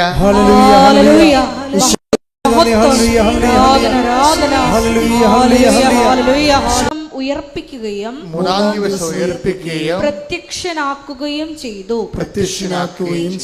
എല്ലാവർക്കുമല്ല സാക്ഷികളായി ദൈവം മുൻകൂട്ടി തിരഞ്ഞെടുത്ത ഞങ്ങൾക്ക് മാത്രം. അപ്പൊ 2-3 കാര്യങ്ങൾ അതിൻ്റെ അകത്ത് ഉള്ളത്. എന്താ കാര്യം? ഒന്ന് വായിച്ചത് 10:40-41 വായിച്ച്. എന്നാൽ ദൈവം അവനെ മൂന്നാം ദിവസം ഉയർപ്പിക്കുകയും പ്രത്യക്ഷനാക്കുകയും ചെയ്തു. അപ്പൊ എങ്ങനെയാണ്? പ്രത്യക്ഷനാവുകയല്ല, പിന്നെന്താണ്? പ്രത്യക്ഷൻ ആക്കുകയാണ്. ഈ പ്രത്യക്ഷീകരണമെല്ലാം ആക്കുകയാണ് ചെയ്യണത്. ഇപ്പം കൃപാസന ആൾക്കാരെ ജീവനോടെ മാതാവ് പ്രത്യക്ഷപ്പെട്ടത് പ്രത്യക്ഷമായതല്ല ശരിക്കും പറഞ്ഞാൽ. പിന്നെ എന്താണ്? ദേവപിതാവ് ആക്കിയതാണ്. അപ്പം അപ്പോഴും നമ്മൾ പ്രത്യക്ഷീകരണത്തിൻ്റെ സാക്ഷിയാക്കാൻ വേണ്ടി നമ്മൾ പ്രാർത്ഥിക്കുമ്പോൾ ഓർക്കേണ്ടത് ഈ വിഷയത്തിൽ പ്രൈമറി ഇൻട്രസ്റ്റ് ആരുടേതാണ്? പിതാവായ ദൈവത്തിൻ്റെ ഇൻട്രസ്റ്റാണ്. കാര്യം അമ്മയെ പ്രത്യക്ഷമാക്കിയതാണ്. അതുകൊണ്ട് തന്നെ നിങ്ങളും പറയണം, എന്നെയും പ്രത്യക്ഷീകരണത്തിൻ്റെ സാക്ഷി ആക്കണമെന്ന് പറയണം. മനസ്സിലായില്ലേ? പ്രാർത്ഥന അങ്ങനെ പോകേണ്ടത്. എന്നെയും എന്ന് പറഞ്ഞാൽ എന്നെയും പ്രത്യക്ഷീകരണത്തിൻ്റെ സാക്ഷി ആക്കണമേ. ഇവിടെ വിഷയം എന്ന് പറയണത് എല്ലാവർക്കും അല്ല എന്ന് പറഞ്ഞിട്ടുണ്ട്. അത് ദൈവാനുഭവത്തെ പറ്റി പറയുമ്പോഴേ എല്ലാവർക്കും നമുക്ക് ഇപ്പം എല്ലാവരുടെ മേൽ എൻ്റെ ആത്മാവിനെ അയക്കുമെന്ന് പറഞ്ഞാലും എല്ലാവരും സ്വീകരിച്ചോ എന്നുള്ളത് വേറെ വിഷയമാണ്. ഇതാണ് പ്രശ്നം. ദൈവത്തിൻ്റെ കോമൺ പോളിസിയാണ് എല്ലാവരിലേക്കും ഞാൻ എൻ്റെ ആത്മാവിനെ അയക്കും. Take the bed of God. ശ്രുതികട്ടെ ഹല്ലേലൂയ. ജോയേൽ 2:28. ജോയേൽ പ്രവാചകന്റെ പുസ്തകം 2-ാം വാക്യം. അന്ന് ഇങ്ങനെ സംഭവിക്കും. ഏറ്റു പറഞ്ഞ് അന്ന് ഇങ്ങനെ സംഭവിക്കും. എല്ലാവരുടെയും മേൽ എന്റെ ആത്മാവിനെ ഞാൻ വർഷിക്കും. Praise the Lord. അത് കോമൺ പോളിസിയാണ്, ജനറൽ പോളിസിയാണ്. ദൈവം ആരെയും മാറ്റി നിർത്തണില്ലെന്ന് എൻ്റെ അർത്ഥം. മനസ്സിലായില്ലേ? എല്ലാവരെയും ആണ് സ്വീകരിക്കണത്. പക്ഷേ ഉള്ളൊരു പ്രോബ്ലം, എല്ലാവരുടെയും വരെ എൻ്റെ ആത്മാവിനെ ഞാൻ വർഷിക്കും. വർഷിച്ച അണ്ണന്മാരെല്ലാവരും സ്വീകരിച്ചോ? That's other problem. അതാണ് അവിടെയാണ് അപകടം കിടക്കുന്നത്. അത് ദൈവത്തിൻ്റെ കോമൺ പോളിസിയാണ്. ദൈവം പക്ഷപാതരഹിതനാണെന്ന് എഴുതിയിട്ടില്ലേ? Take the bed of God. അപ്പോസ്തല പ്രവൃത്തി 10:34. പത്രോസ് അവരോട് സംസാരിച്ചു തുടങ്ങി. സത്യമായും ദൈവത്തിന് പക്ഷപാതമില്ലെന്ന്. അതാ പ്രശ്നം. ഞാൻ എല്ലാവരുടെയും മേൽ എൻ്റെ ആത്മാവിനെ അയക്കുമെന്ന് ജോയേൽ 2:28 പറയുന്നുണ്ടെങ്കിൽ അതിൻ്റെ അർത്ഥം എന്താണ്? അർത്ഥം ഇത്രയേ ഉള്ളൂ, ദൈവത്തിന് പക്ഷപാതമില്ല, അത്രേ ഉള്ളൂ. ആരെയും മാറ്റി നിർത്തിയിട്ട് അവർക്ക് കൊടുക്കണ്ട, ഇവർക്ക് കൊടുത്താൽ മതി എന്നൊക്കെ പറയത്തില്ലേ? അങ്ങനെയില്ല. ദൈവത്തെ അന്വേഷിക്കുന്ന ആർക്കും ദൈവം കൊടുക്കും. പക്ഷെ പ്രശ്നം എന്ന് വെച്ച് കഴിഞ്ഞാൽ, പ്രശ്നം എവിടെയാണ്? ഈ കൊടുക്കുന്ന ആൾക്കാർ സ്വീകരിക്കുന്നുണ്ടോ എന്നുള്ളതാണ് പ്രശ്നം. അവിടെയാണ്. അതാണ് അവനെ സ്വീകരിച്ചവർക്കെല്ലാം എന്ന് പ്രത്യേക ഈശോ പറയണത്. Take the bed of God. യോഹന്നാൻ 1:12. തന്നെ സ്വീകരിച്ചവർക്കെല്ലാം. ഏറ്റു പറഞ്ഞ തന്നെ സ്വീകരിച്ചവർക്ക് എല്ലാം തന്റെ നാമത്തിൽ വിശ്വസിക്കുന്നവർക്കെല്ലാം ദൈവമക്കളാകാൻ അവൻ കഴിവ് നൽകി. കപ്പാസിറ്റിയാണ്, കഴിവാണ്. അതായത് ഞാൻ അന്നാൾ എൻ്റെ ആത്മാവിനെ എല്ലാവർക്കും നൽകി. പക്ഷെ എല്ലാവരും സ്വീകരിക്കണമെന്ന് നിർബന്ധമില്ല. സ്വീകരിക്കുന്നവർക്ക് എന്താ സംഭവിക്കണത്? ദൈവമക്കളാകാനുള്ള കഴിവ് നൽകി. പക്ഷേ സ്വീകരിക്കുന്നവർക്ക് ദൈവമക്കളാകാനുള്ള കഴിവ് വരണത് എങ്ങനെയാണ്? അവരെ എപ്പോഴാണ് വരണത്? അവർ പരിശുദ്ധാത്മാവിനാൽ നയിക്കപ്പെടണം. അതാണ് 8:14 എടുത്ത്, റോമ 8:14 എടുത്ത്. ശ്രുതികട്ടെ ഹല്ലേലൂയ.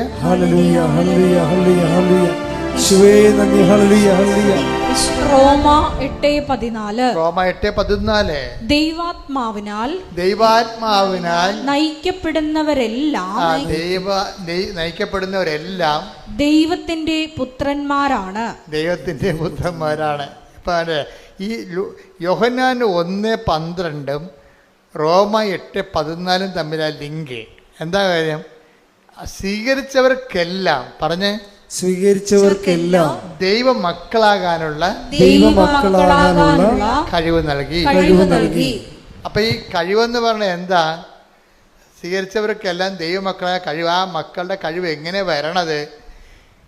ദൈവാത്മാവിനാൽ നയിക്കപ്പെടണം. അതൊക്കെ മുമ്പ് വേറെ സംഭവമുണ്ട്. ലോകാത്മാവുണ്ട്, പിന്നെന്തുണ്ട്? ദുഷ്ടാത്മാവുണ്ട്. ഈ സംഭവത്തിനൊക്കെ അതുകൊണ്ടാണ് ജ്ഞാനസ്ഥാനപ്പെടുന്ന മുമ്പ്, ഇപ്പം ഇന്നലെയൊക്കെ ഞങ്ങൾ പള്ളിയിൽ ജ്ഞാനസ്ഥാനം പുതുക്കിയായിരുന്നു. അപ്പം ചോദിക്കും, എന്താണ് നിങ്ങൾ പിശാചിനെ ഉപേക്ഷിക്കുന്നുവോ? അവൻ്റെ ആർഭാടങ്ങൾ ഉപേക്ഷിക്കുന്നുവോ? എന്ന് വെച്ചാൽ നിങ്ങളുടെ നിലപാട് വ്യക്തമാക്കാൻ പറയുകയാണ്. ദൈവാത്മാവ് നയിക്കപ്പെടണം. പൊരുത്തം കൊണ്ടുവന്നിട്ട് നിങ്ങൾക്ക് 50,000 നല്ല നോട്ട് തന്നാൽ മതി, നിങ്ങൾക്ക് 1,00,000 കള്ള നോട്ട് തരാമെന്ന് പറയുമ്പോൾ 10 ആൾക്കാർ അപ്പം തന്നെ വന്ന് വീഴും. തീർന്നില്ല പരിപാടി. ഈ രാഷ്ട്രത്തെ കൊല്ലണ പരിപാടിയാണെന്ന് പറഞ്ഞാലും നമുക്ക് മടിയിൽ എന്തെങ്കിലും കിട്ടണ പരിപാടിയാണെന്ന് കണ്ടു കഴിഞ്ഞാൽ അപ്പം തന്നെ അതാണ് ലോകാത്മാവ്. അവിടെയാണ് പ്രശ്നം. ഇത് ഭയങ്കര ശ്രദ്ധിച്ച് ചെയ്യേണ്ട കാര്യമാണ്. നിങ്ങൾ ഈ മഴ പെയ്യുമ്പോൾ മുഴുവൻ വെള്ള തലയെ വീണ പോലെ പരിശുദ്ധാത്മാവ് തലയിൽ വീഴണമെങ്കിൽ കുറച്ച് പണിയുണ്ട്. എന്താണ്? ദൈവാത്മാവിനാൽ നയിക്കപ്പെടണം. ഇപ്പോൾ ഒരു കുഞ്ഞ് ജനിച്ച് അതിൻ്റെ മുല കൂടി മാറുന്ന മുമ്പ് തന്നെ വേറൊരു കുഞ്ഞും ജനിക്കാൻ പോകണം, പ്രഗ്നൻ്റായി. അപ്പോൾ ഭർത്താവ് പറഞ്ഞു, എടോ ഇത് നമ്മൾ വിചാരിച്ചില്ലല്ലാടോ ഇങ്ങനെ, അത് കളഞ്ഞേക്കാമെന്ന് ഭർത്താവ് പറഞ്ഞു. എന്നാൽ കളയാമെന്ന് അമ്മയും പറഞ്ഞു. അവരെങ്ങനെ അവർ കൊലപാതകമല്ല, രണ്ടുപേരും കൂടി ചേർന്നുകൊണ്ടല്ല കൊലപാതകം ചെയ്തിരിക്കണേ, ചെയ്യാൻ പോണത്. അങ്ങനെ ചിന്തിച്ചാൽ തന്നെ പരിശുദ്ധാത്മാവ് അപ്പം തന്നെ ആ രാജ്യത്തു നിന്ന് പോകും. എന്താ കാര്യം? അവർ ദുഷ്ടാത്മാവിനാൽ ആണ് നയിക്കപ്പെടുന്നത്. എന്താ കാര്യം അല്ലേ? ദുഷ്ടാത്മാവിന് നയിക്കപ്പെടും. ദൈവാത്മാവ് നയിക്കപ്പെടുന്ന മുമ്പ് നിങ്ങൾക്ക് പലരും ഗതി പിടിക്കാത്തതിൻ്റെ കാര്യം കയ്യിരിപ്പിൻ്റെ കുഴപ്പമാണ്, വേറെ കുഴപ്പമൊന്നുമില്ല. നിങ്ങൾക്കിങ്ങനെ ദൈവത്തെ നിങ്ങളുടെ സൗകര്യത്തിന് പറ്റുന്നൊരു ദൈവത്തെയാണ് നിങ്ങൾ അന്വേഷിക്കുന്നത്. അങ്ങനെ ഒരു ദൈവം ഇല്ല. ദൈവം ഇല്ലെന്ന് പറഞ്ഞാൽ കറക്റ്റാണ്. എന്താ കാര്യം? നിങ്ങളുടെ സൗകര്യത്തിന് പറ്റിയൊരു ദൈവം ഇല്ല. നിങ്ങൾക്കിപ്പോൾ ഒരു കൊച്ചു ജനിച്ച് അതിന് മുല കൊടുത്തുകൊണ്ടിരിക്കുകയാണ്. 6 മാസം കഴിഞ്ഞപ്പോൾ നിങ്ങൾ പ്രഗ്നൻ്റായി. അപ്പോൾ പറഞ്ഞു ഇത് വല്ലാത്ത അവസ്ഥയായല്ല. നാത്തും പ്രഗ്നൻ്റായിട്ട് വീട്ടിൽ വന്ന് ഇപ്പോൾ ഉണ്ട്. അപ്പോൾ ഇവിടുത്തെ അമ്മായിയമ്മക്ക് എനിക്ക് ഇനിയിപ്പോൾ ഞങ്ങളുടെ വീട്ടിൽ ഇപ്പോൾ 2ാമത്തെ പ്രസവത്തിന് പോകാൻ പറ്റത്തില്ല, അപ്പോൾ ഇവിടെ നിൽക്കാൻ പറ്റത്തില്ല ഇവിടുത്തെ അമ്മായിയമ്മയും പറയും. അപ്പോൾ നമുക്ക് എന്ത് ചെയ്യും? അപ്പോൾ ഇത് അപ്പോൾ ഈ കക്ഷികളെല്ലാം കൂടി കൊച്ചിനെ കൊല്ലും. അവിടുത്തെ അമ്മായിയമ്മയും ഇവിടുത്തെ അമ്മയും നിങ്ങൾ ഭാര്യയും ഭർത്താവും എല്ലാം കൂടി കൊല്ലും. ഇതിൻ്റെ പിടിച്ചു നിൽക്കണം. വാടകയ്ക്ക് പോയാലും ഒറ്റയ്ക്ക് പ്രസവിച്ചാലും ഞാൻ എന്നെ കൊല്ലത്തില്ലെന്ന് പറയലേ. നിങ്ങൾ പരിശുദ്ധാത്മാവ് നിറയാൻ വേണ്ടി ദൈവം തന്നിക്ക് ടെസ്റ്റാണെന്ന് മനസ്സിലാക്കാനുള്ള ബുദ്ധി ഇല്ലാതെ പോയി. അവിടെയാണ് വിഷയം വന്നത്, അവിടെയാണ് വിഷയം വന്നിരിക്കുന്നത്. അപ്പം അതുകൊണ്ട് ഇങ്ങനെയുള്ള സാഹചര്യങ്ങൾ കർത്താവ് പറയും പ്രലോഭനങ്ങൾ ഉണ്ടാവേണ്ടതാണെന്ന് പറഞ്ഞത് ഇതുകൊണ്ടാണ്. കാര്യം ഇത് ഉണ്ടായിട്ട് വേണം നിങ്ങളുടെ നിലപാട് വ്യക്തമാക്കിയിട്ട് വേണം നിങ്ങൾ ദുഷ്ടാത്മാവിനാണ് ലോകാത്മാവിനാണ് പരിശുദ്ധാത്മാവിനാണ് സ്വീകരിക്കണമെന്ന് തീരുമാനമെടുക്കാൻ. അതാണ് പ്രലോഭനങ്ങൾ ഉണ്ടാവേണ്ടതാണെന്ന് പറയാൻ കാര്യം. ഹല്ലേലൂയ ഹല്ലേലൂയ ഹല്ലേലൂയ യേശുവേ നന്ദി. ഹല്ലേലൂയ ഹല്ലേലൂയ. മത്തായി 18:7 പ്രലോഭനങ്ങൾ നിമിത്തം ലോകത്തിന് ദുരിതം. ദുരിതമല്ലേ? ഇതുപോലെ ഓപ്ഷൻ വന്നാൽ നമ്മൾ വിട്ടുപോകത്തില്ലേ? ദുരിതമല്ലേ? പ്രലോഭനങ്ങൾ ഉണ്ടാകേണ്ടതാണ് എന്നാൽ ഇതിൻ്റെ കള്ളനും വെള്ളി കള്ളനാണയം ഉണ്ടല്ലോ. ഞാൻ വിശ്വാസിയാണെന്നൊക്കെ പറയുന്നുണ്ടെങ്കിലും അവിടെ അസ്ഥിയായിട്ട് കൊണ്ടു കഴിഞ്ഞാൽ ദൈവത്തിനടുത്ത് ദൂരക്കളയും. അത് കള്ളനാണയം. അതുകൊണ്ടാണ് ദൈവം പറയുന്നത് പ്രലോഭനങ്ങൾ ഉണ്ടാവേണ്ടതാണ്. കാര്യം കള്ളനും വെള്ളിയും അറിയണമല്ലോ. അപ്പം അത് എപ്പോഴും ഉണ്ടാകുമ്പോൾ നിങ്ങൾ ഓർക്കണം, ഇതിൻ്റെ ഉദ്ദേശം എന്താണ്? ദൈവാത്മാവിലേക്ക് നമ്മളെ ക്ലാസ് കയറ്റം കിട്ടാൻ വേണ്ടി നമ്മളുടെ നിലപാടുകൾ വ്യക്തം അറിയിക്കാൻ വേണ്ടിയാണ് നമ്മൾ ഡിക്ലറേഷൻ പറയണത്. ഡിക്ലറേഷൻ പ്രലോഭനങ്ങൾ എന്ന് പറഞ്ഞ ഡിക്ലറേഷനാണ്. ഇപ്പം ഞാൻ കാനഡയിൽ ചെന്നപ്പോൾ ഡിക്ലെയർ ചെയ്യാൻ പറഞ്ഞു. ഞാൻ കാനഡയിൽ ധ്യാനിപ്പിക്കാൻ ചെന്നപ്പോൾ അപ്പോൾ അവിടെ എംബസി എന്ന് പറഞ്ഞ് ഡിക്ലെയർ ചെയ്യാൻ പറഞ്ഞു. അപ്പം ഞാൻ ബാഗ് തുറന്ന് എൻ്റെ കയ്യിലുള്ള എല്ലാം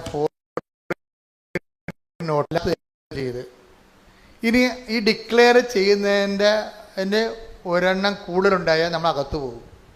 എന്താണ്? കള്ളത്തരം കാണിച്ചെന്നില്ല എൻ്റെ അർത്ഥം. അതാണ് ഡിക്ലറേഷൻ വെച്ചിരിക്കുന്നത്. ഇപ്പോൾ ഈ പ്രലോഭനങ്ങളുടെ ഉദ്ദേശം ഡിക്ലെയർ ചെയ്യാനാണ്. നീ ആരുടെ പക്ഷത്താണെന്ന് ഡിക്ലെയർ ചെയ്യണം.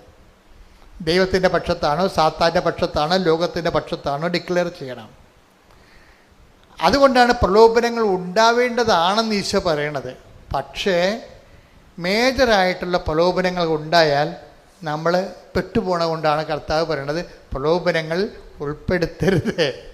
കർത്താവ് ഭയങ്കര രസകരമായിട്ടുള്ള ആ വിഷയം ഇന്നവിറ്റബിൾ ഈവിള് പോലെയാണ് ഈ ടെംപ്റ്റേഷൻ പറയണത്. ഇത് ഉണ്ടാകേണ്ടതാണ്, പക്ഷെ ഉണ്ടായപ്പോയാൽ ഒത്തിരി പേര് രക്ഷപ്പെടത്തില്ല. അതുകൊണ്ട് കൺട്രോൾഡ് നിയന്ത്രിത പ്രലോഭനമാണ് നമുക്ക് അനുഭവിച്ചിരിക്കണം. നിയന്ത്രിത പ്രലോഭനം എന്ന് വെച്ചാൽ ദൈവത്തിന് നമ്മളെ കൃപയിൽ നിലനിർത്തണമെന്നുണ്ട്. പക്ഷെ നിലവാരമുള്ള ദൈവകൃപയിലേക്ക് വളർത്തുന്നതിന് വലിയ ടെസ്റ്റുകൾ പാസ്സാകണം. അപ്പോൾ ആൾക്കാർ പറയും ഞങ്ങൾക്ക് അങ്ങനെ വലിയ ടെസ്റ്റൊന്നും ആവശ്യമില്ല, ചെറിയ പരിപാടിയൊക്കെ ഞാൻ കഴിഞ്ഞു കൂടിയാൽ മതി, എങ്ങനെ കഞ്ഞി വെച്ച് പോകണം, അത്രയും ദൈവത്തെ കൊണ്ട് ഉദ്ദേശിക്കുന്നുള്ളൂ. അതാണ് ആൾക്കാരുടെ ഒരു നിലപാട്. അതുകൊണ്ട് ആത്മീയമായിട്ട് വളരത്തില്ല. ദൈവം സ്വന്തമായിട്ട് കരുതത്തില്ല. സ്വന്തമായിട്ട് കരുതിയില്ലെങ്കിൽ നമുക്ക് ജീവിക്കാൻ പറ്റും. സ്വന്തമായിട്ട് കരുതിയാൽ നിങ്ങൾക്കറിയാമല്ലോ, സ്വന്തമായിട്ട് കരുതിയാൽ എപ്പോഴും ഏത് ക്ലേശങ്ങളുടെ അപ്പുറത്തും നമ്മൾ സ്വർഗത്തെ കാണും. അതുകൊണ്ടാണ് ഈ നമ്മുടെ കൊളോസിയൻസ് എടുത്ത് കൊളോസോസ് 3:1 കൊളോസ്യസ് 3:1. ക്രിസ്തുവിനോടൊപ്പം പറ്റി പറഞ്ഞ ക്രിസ്തുവിനോടൊപ്പം നിങ്ങൾ ഉയർപ്പിക്കപ്പെട്ടെങ്കിൽ നിങ്ങൾ ഉയർപ്പിക്കപ്പെട്ടെങ്കിൽ ദൈവത്തിന്റെ വലതുഭാഗത്ത്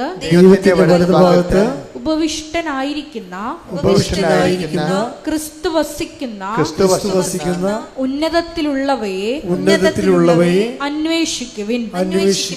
അതായത് ചില ക്ലേശങ്ങൾ വരുമ്പോൾ അതിൻ്റെ സബ്സ്റ്റിറ്റ്യൂട്ട് പറയണത് ആ ക്ലേശങ്ങളിൽ നിന്നുള്ള രക്ഷപ്പെടലല്ല, അതിന് പാരലായിട്ട് ഉന്നതങ്ങളിലെ കാര്യങ്ങൾ അന്വേഷിക്കാനാണ് പറയണത്.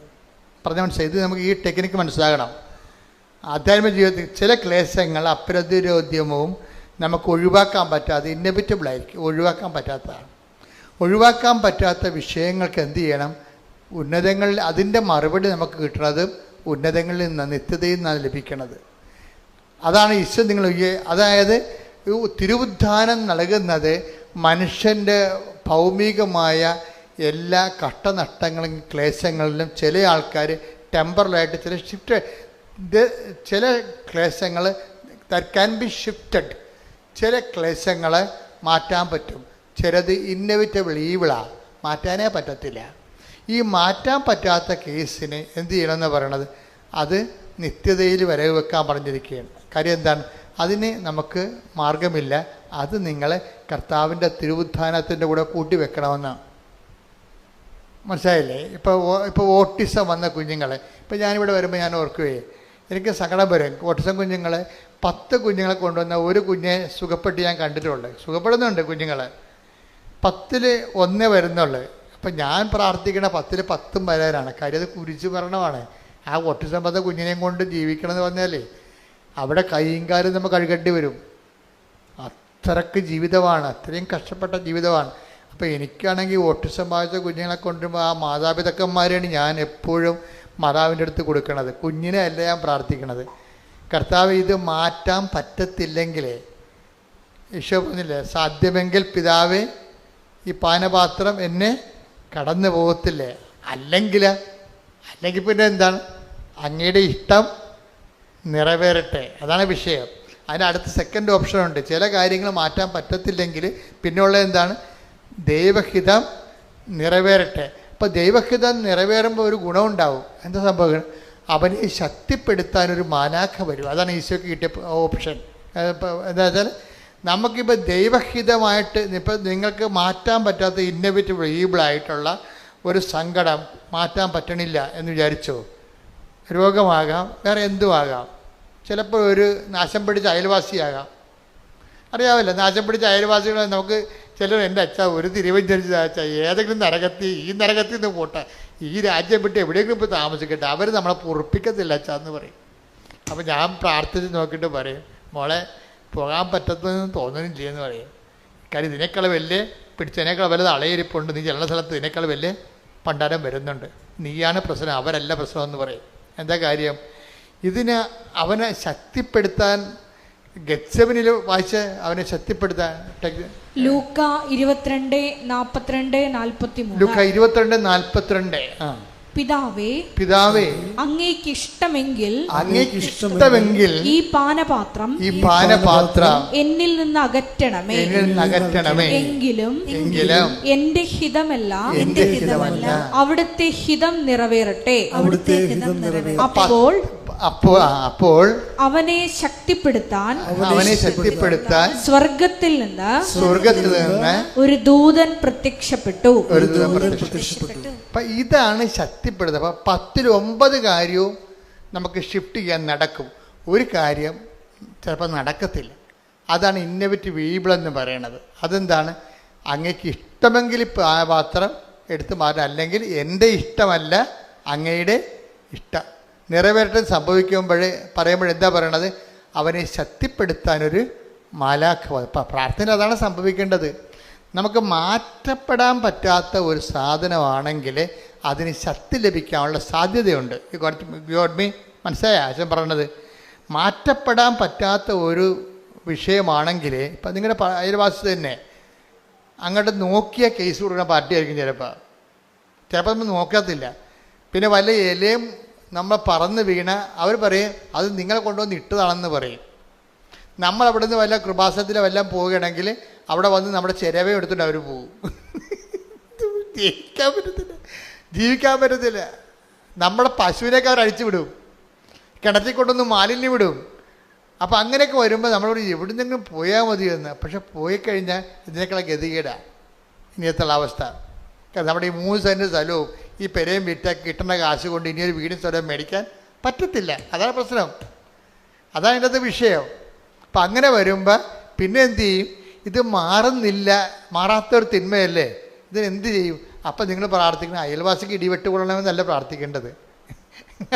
ആൾക്കാർ പറഞ്ഞു കർത്താവേ ഇവിടെ എല്ലാം ഇടിവെട്ട് കൊള്ളണം, ഈ പിയാജിനെ തല ഇടിവെട്ട് കൊള്ളണമല്ല എന്നാണ് പ്രാർത്ഥിക്കേണ്ടത്. അങ്ങനെയല്ല പ്രാർത്ഥിക്കേണ്ടത്. എന്താണ്? ഗെത്സമനിയിലെ അങ്ങേ ശക്തിപ്പെടുത്തി അതേ മാലാഖയാൽ എന്നെ ശക്തിപ്പെടുത്തണമേ എന്ന് പ്രാർത്ഥിച്ച്.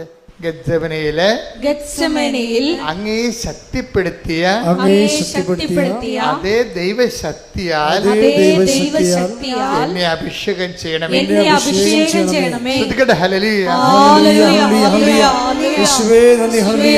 വേദനയുടെ സമയത്ത് തീക്ഷ്ണമായി പ്രാർത്ഥിച്ച് ദൈവകൃപ കരയേറ്റുവാൻ ഈ ആരാധനയിലൂടെ ഞങ്ങൾക്ക് പ്രത്യേക അഭിഷേകം നൽകണമേ.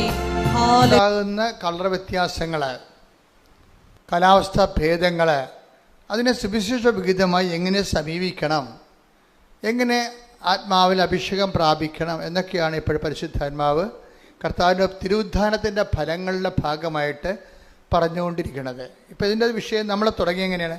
അതായത് നിങ്ങൾ യേശു ക്രിസ്തു, കൊളോസ്യൻസ് 3:1 വായിച്ച് ശ്രുതികട ഹല്ലേലൂയ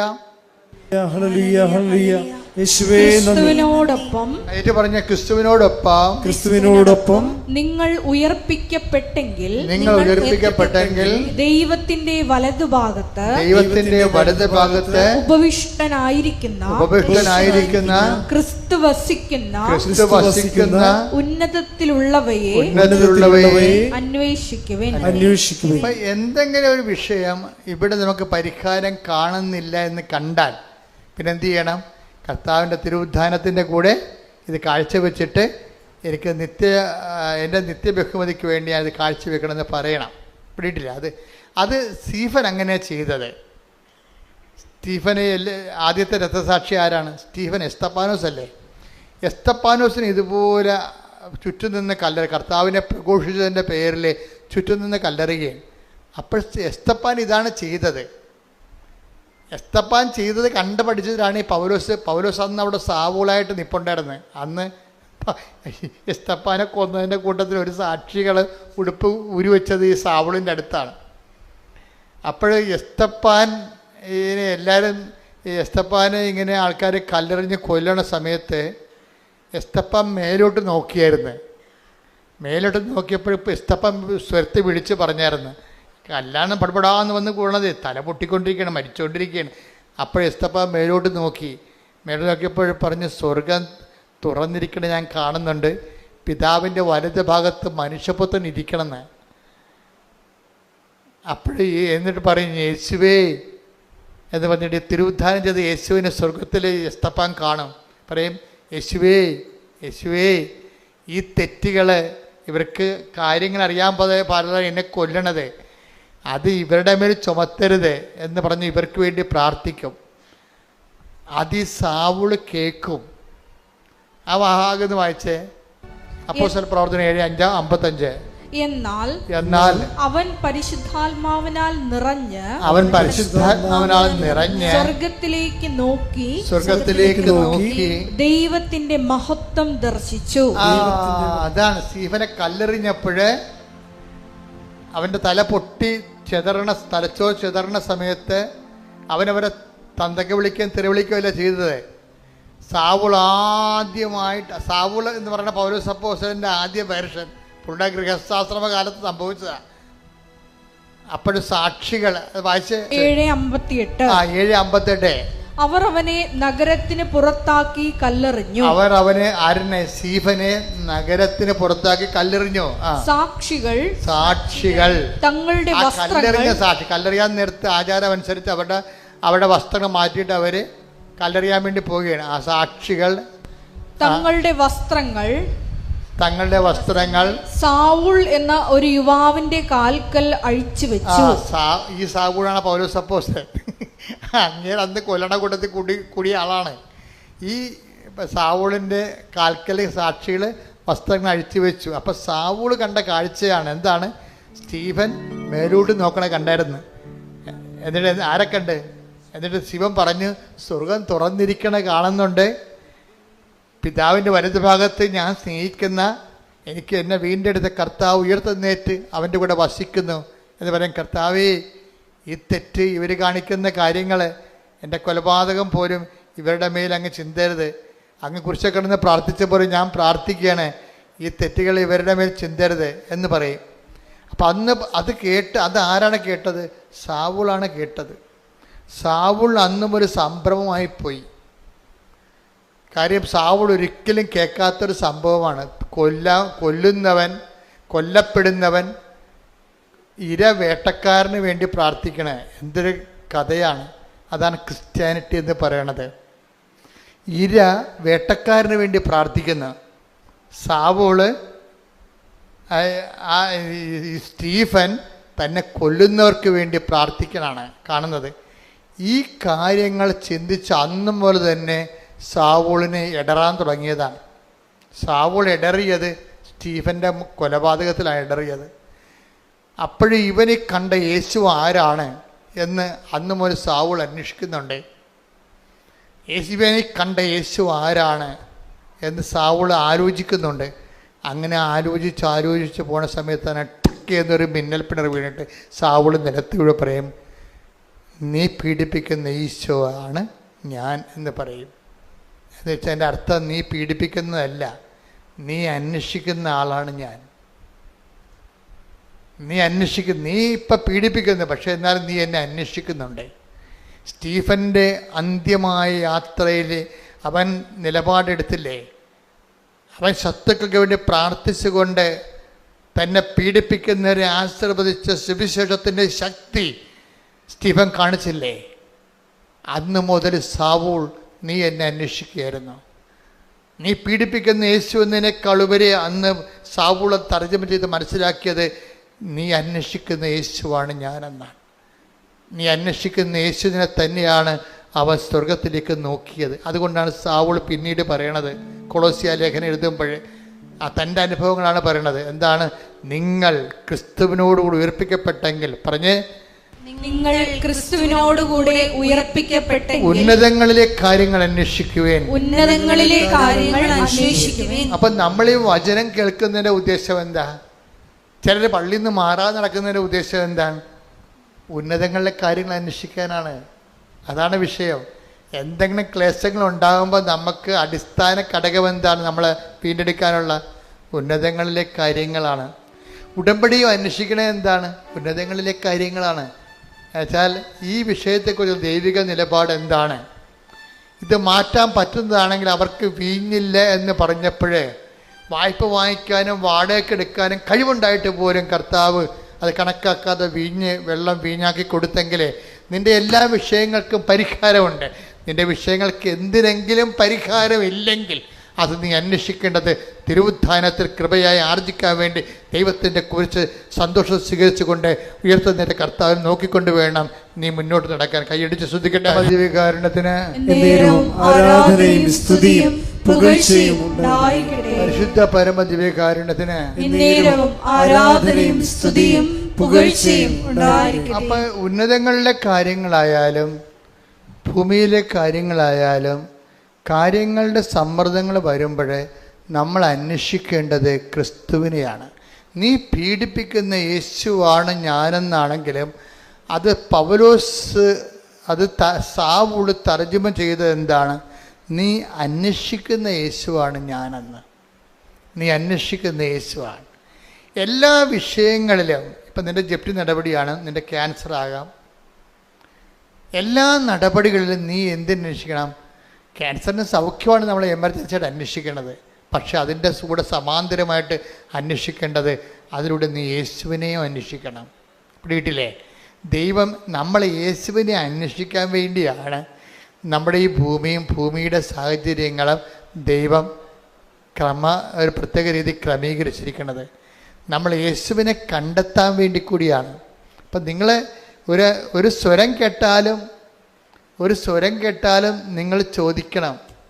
യേശുവാണെന്ന് നിർബന്ധമില്ല, എന്നാലും ചോദിക്കണം. എന്താണ്? ആരാണതെന്ന്.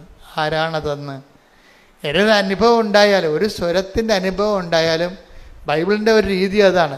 ഒരു അനുഭവം ഉണ്ടായാൽ, ഒരു സ്വരം കേട്ട്, ഇപ്പം പണ്ട് ബർത്തിമേവൂസ് എന്ന് പറഞ്ഞ ഒരുത്തനിങ്ങനെ അന്ധയാചകനായിട്ട് അങ്ങനെ ഇരിക്കല്ലേ, അപ്പോഴാണ് കരികില പുറത്തുകൂടി ഇങ്ങനെ പട്ടാളക്കാർ പോണ പോലെ ഒരു സ്വരം അവൻ കേട്ട്, ഒരു സ്വരം കേട്ട്.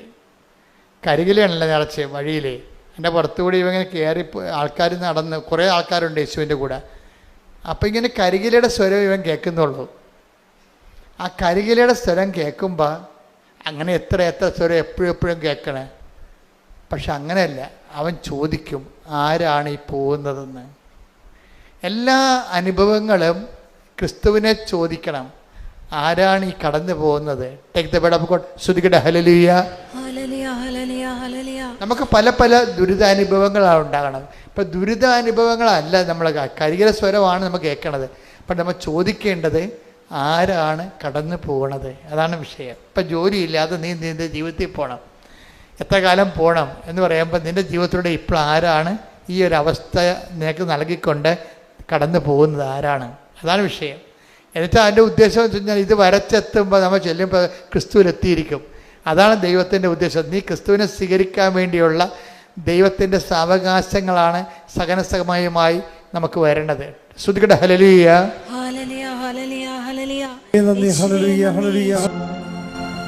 അപ്പോൾ ഈ ബർത്തിമേവൂസിനെ സംബന്ധിച്ചിടത്തോളം നസറായന യേശുവാണ് കടന്നു പോകുന്നതെന്ന് അവൻ ചോദിച്ച് മനസ്സിലാക്കി. ആരാണ് ഈ കടന്നു പോകുന്നതെന്ന് അവൻ ചോദിച്ചു. അപ്പോൾ ആൾക്കാർ പറഞ്ഞു നസറായന യേശുവാണ് കടന്നു പോകുന്നത്. ലൂക്ക 18:35-36. ലൂക്ക 18:36. അവൻ ജെറീക്കോയെ സമീപിച്ചപ്പോൾ ഒരു കുരുടൻ വഴിയരികിൽ ഇരുന്ന് ഭിക്ഷ യാചിക്കുന്നുണ്ടായിരുന്നു. ജനക്കൂട്ടം കടന്നു പോകുന്ന ശബ്ദം കേട്ട് കരികിലപ്പുറത്തുള്ള ശബ്ദം കേട്ടപ്പോൾ എന്താണ് സംഭവിക്കുന്നതെന്ന് അവൻ അന്വേഷിച്ചു. നസ്രായനായ യേശു കടന്നു പോകുന്നു എന്ന് അവർ പറഞ്ഞു. അതാണ് വിഷയം. ഒരു കരികിലയുടെ സ്വരം കേട്ടതാണ് വിഷയം. പക്ഷെ അവൻ ചോദിച്ചു വാട്ട് ഈസ് ഹാപ്പനിങ്. ഇപ്പം നിനക്ക് ജപ്തി നടപടി വന്നാണ് വിഷയം അല്ലേ. നിനക്ക് കല്യാണം ഉറച്ചിരുന്ന കല്യാണം തലേ ദിവസം, ഇപ്പം അടുത്ത ആഴ്ച മനസ്സമ്മതമാണ്, ഈ ആഴ്ചയിൽ ആ കല്യാണം പോയി. അപ്പോൾ അയ്യോ കല്യാണം പോയി ഞാൻ തൂങ്ങിച്ചാകുമെന്നല്ല പറയേണ്ടത്. എന്താണ് സംഭവിക്കുന്നത്, ആരാണ് കടന്നു പോകുന്നത്, ഓരോ അനുഭവങ്ങളിലും ചോദിക്കണം. എന്താണ് സംഭവിക്കുക. കാര്യം നീ ക്രിസ്തുവിനെ കണ്ടെത്താനും തിരിച്ചറിയാനും വേണ്ടി ചില അടയാളങ്ങളാണ് നമുക്ക് ആദ്യം കേൾക്കേണ്ടത്. കരികിലപ്പുറത്തൊരു സ്വരമേ കേട്ടുള്ളൂ ബർത്തിമേവൂസ്. അവൻ കുരുടനാണ്, എല്ലാം മനസ്സിലാക്കാനുള്ള കഴിവില്ല. അതുപോലെ നമുക്കും ചില ആൾക്കാർ പറയും ചക്കയാണോ അച്ഛാ ചുരന്ന് നോക്കാനൊക്കെ ചോദിക്കത്തില്ലേ. നമുക്കും എല്ലാം കാണാനുള്ള കഴിവില്ല, പക്ഷെ കടന്നു പോകുന്ന സ്വരം കേൾക്കാം. അപ്പോൾ അവൻ ചോദിച്ച് മനസ്സിലാക്കും വാട്ട് ഈസ് ഹാപ്പനിങ്. അവ പറയണ കർത്താവ് കടന്നു പോകുന്നു. പിന്നെ ഇവൻ്റെ ലക്ഷണം മാറി. അവൻ്റെ ആ സ്വരത്തിൽ കടന്നു പോകുന്ന ഉടമസ്ഥൻ്റെ പേരവൻ കേട്ടു. എന്താണ് അവൻ കേട്ടത്? നസ്രായനായ യേശുവാണ് കടന്നു പോകുന്നത്. അപ്പം യേശു ആരാണെന്ന് അവനെ അറിയാം. എന്താണ് അവൻ പ്രാർത്ഥിക്കും, എന്താണ് അവൻ്റെ വിശ്വാസം അവൻ പ്രഖ്യാപിക്കും. എന്താ പറയണത്? യേശുവേ ദാവീദിൻ്റെ പുത്ര. എന്താണ്? ദാവീദിൻ്റെ വംശത്തിൽ നിന്നായിരിക്കും ലോകത്തിൻ്റെ രക്ഷകൻ വരാൻ പോണതെന്ന് അവനെ അറിയാം. അതുകൊണ്ടാണ് യേശുവേ ദാവീദിൻ്റെ പുത്രൻ എന്നാ രക്ഷക എന്നാണ് വിളിക്കണത്. ലൂക്ക 18:38. അപ്പോൾ അവൻ വിളിച്ചു പറഞ്ഞു ദാവീദിന്റെ പുത്രനായ യേശുവേ എന്നിൽ കനിയണമേ. അത്രയേ ഉള്ളു സംഭവം. അവൻ രക്ഷക എന്ന് വിളിച്ച് ക്രിസ്തുവിനെ എന്ത് വേണമെന്നൊക്കെ വിളിക്കാം. സാമൂഹ്യ പരിഷ്കർത്താവെന്ന, ചരിത്ര നിയന്താവെന്ന, അതൊന്നും വർക്കൗട്ട് ചെയ്യത്തില്ല. ക്രിസ്തുവിനെ വിളിക്കേണ്ട ഒരു വിളിയേ ഉള്ളൂ. എന്താണ്? രക്ഷക. അത്രേ ഉള്ളൂ, രക്ഷക. അപ്പം അതുകൊണ്ട് തന്നെ എപ്പോഴും എന്നിട്ട് എന്താണ് പറയുന്നത്? രക്ഷക എന്ന് വിളിച്ചു കഴിഞ്ഞിട്ട് പിന്നെന്താ പറയണത്? എന്നിൽ കനിയണമെന്നാണ് ചോദിക്കണം. എന്നിൽ കനിയണമേ. അപ്പോഴെന്താ പറയുക? യേശു അവിടെ നിന്നു അവനെ വിളിക്കാൻ ആജ്ഞാപിച്ചു. ഇപ്പം വിളിക്കുമ്പോഴെന്താ സംഭവിക്കുന്നത് വെച്ചാൽ, ഇവൻ വിളിക്കുന്ന സമയത്ത് ഇവൻ കാര്യം ചെയ്യുന്നുണ്ട്. എന്താണ്? വളരെ കൃത്യമായി ചെയ്യണ രീതി, വളരെ ശ്രദ്ധയോടെ ചെയ്യേണ്ട കാര്യമാണ് ഈ ബർത്തിമേവൂസ് ചെയ്യണത്. എന്താണ്? വിളിച്ച ഉടനെ ആൾക്കാർ വന്ന് പറഞ്ഞു, നീ വിളിച്ചതാണ്, ഈശോ അവിടെ നിൽക്കുന്നുണ്ട്, നിൻ്റെ വിളി കേട്ട് നിന്നോ, നിന്നെ തിരിച്ച് വിളിക്കണമെന്ന് പറഞ്ഞു. തിരിച്ച് വിളിക്കണമെന്ന് പറഞ്ഞോടുകൂടി ഇവൻ ചെയ്തത് എന്താണെന്നറിയാവോ? അത് ഭയങ്കര സംഭവമാണ്. അപ്പം ചിന്തിച്ചു പോകും. ഇവൻ്റെ ഈ പുറംകുപ്പായം എടുത്ത് അവൻ എറിഞ്ഞു കളഞ്ഞു.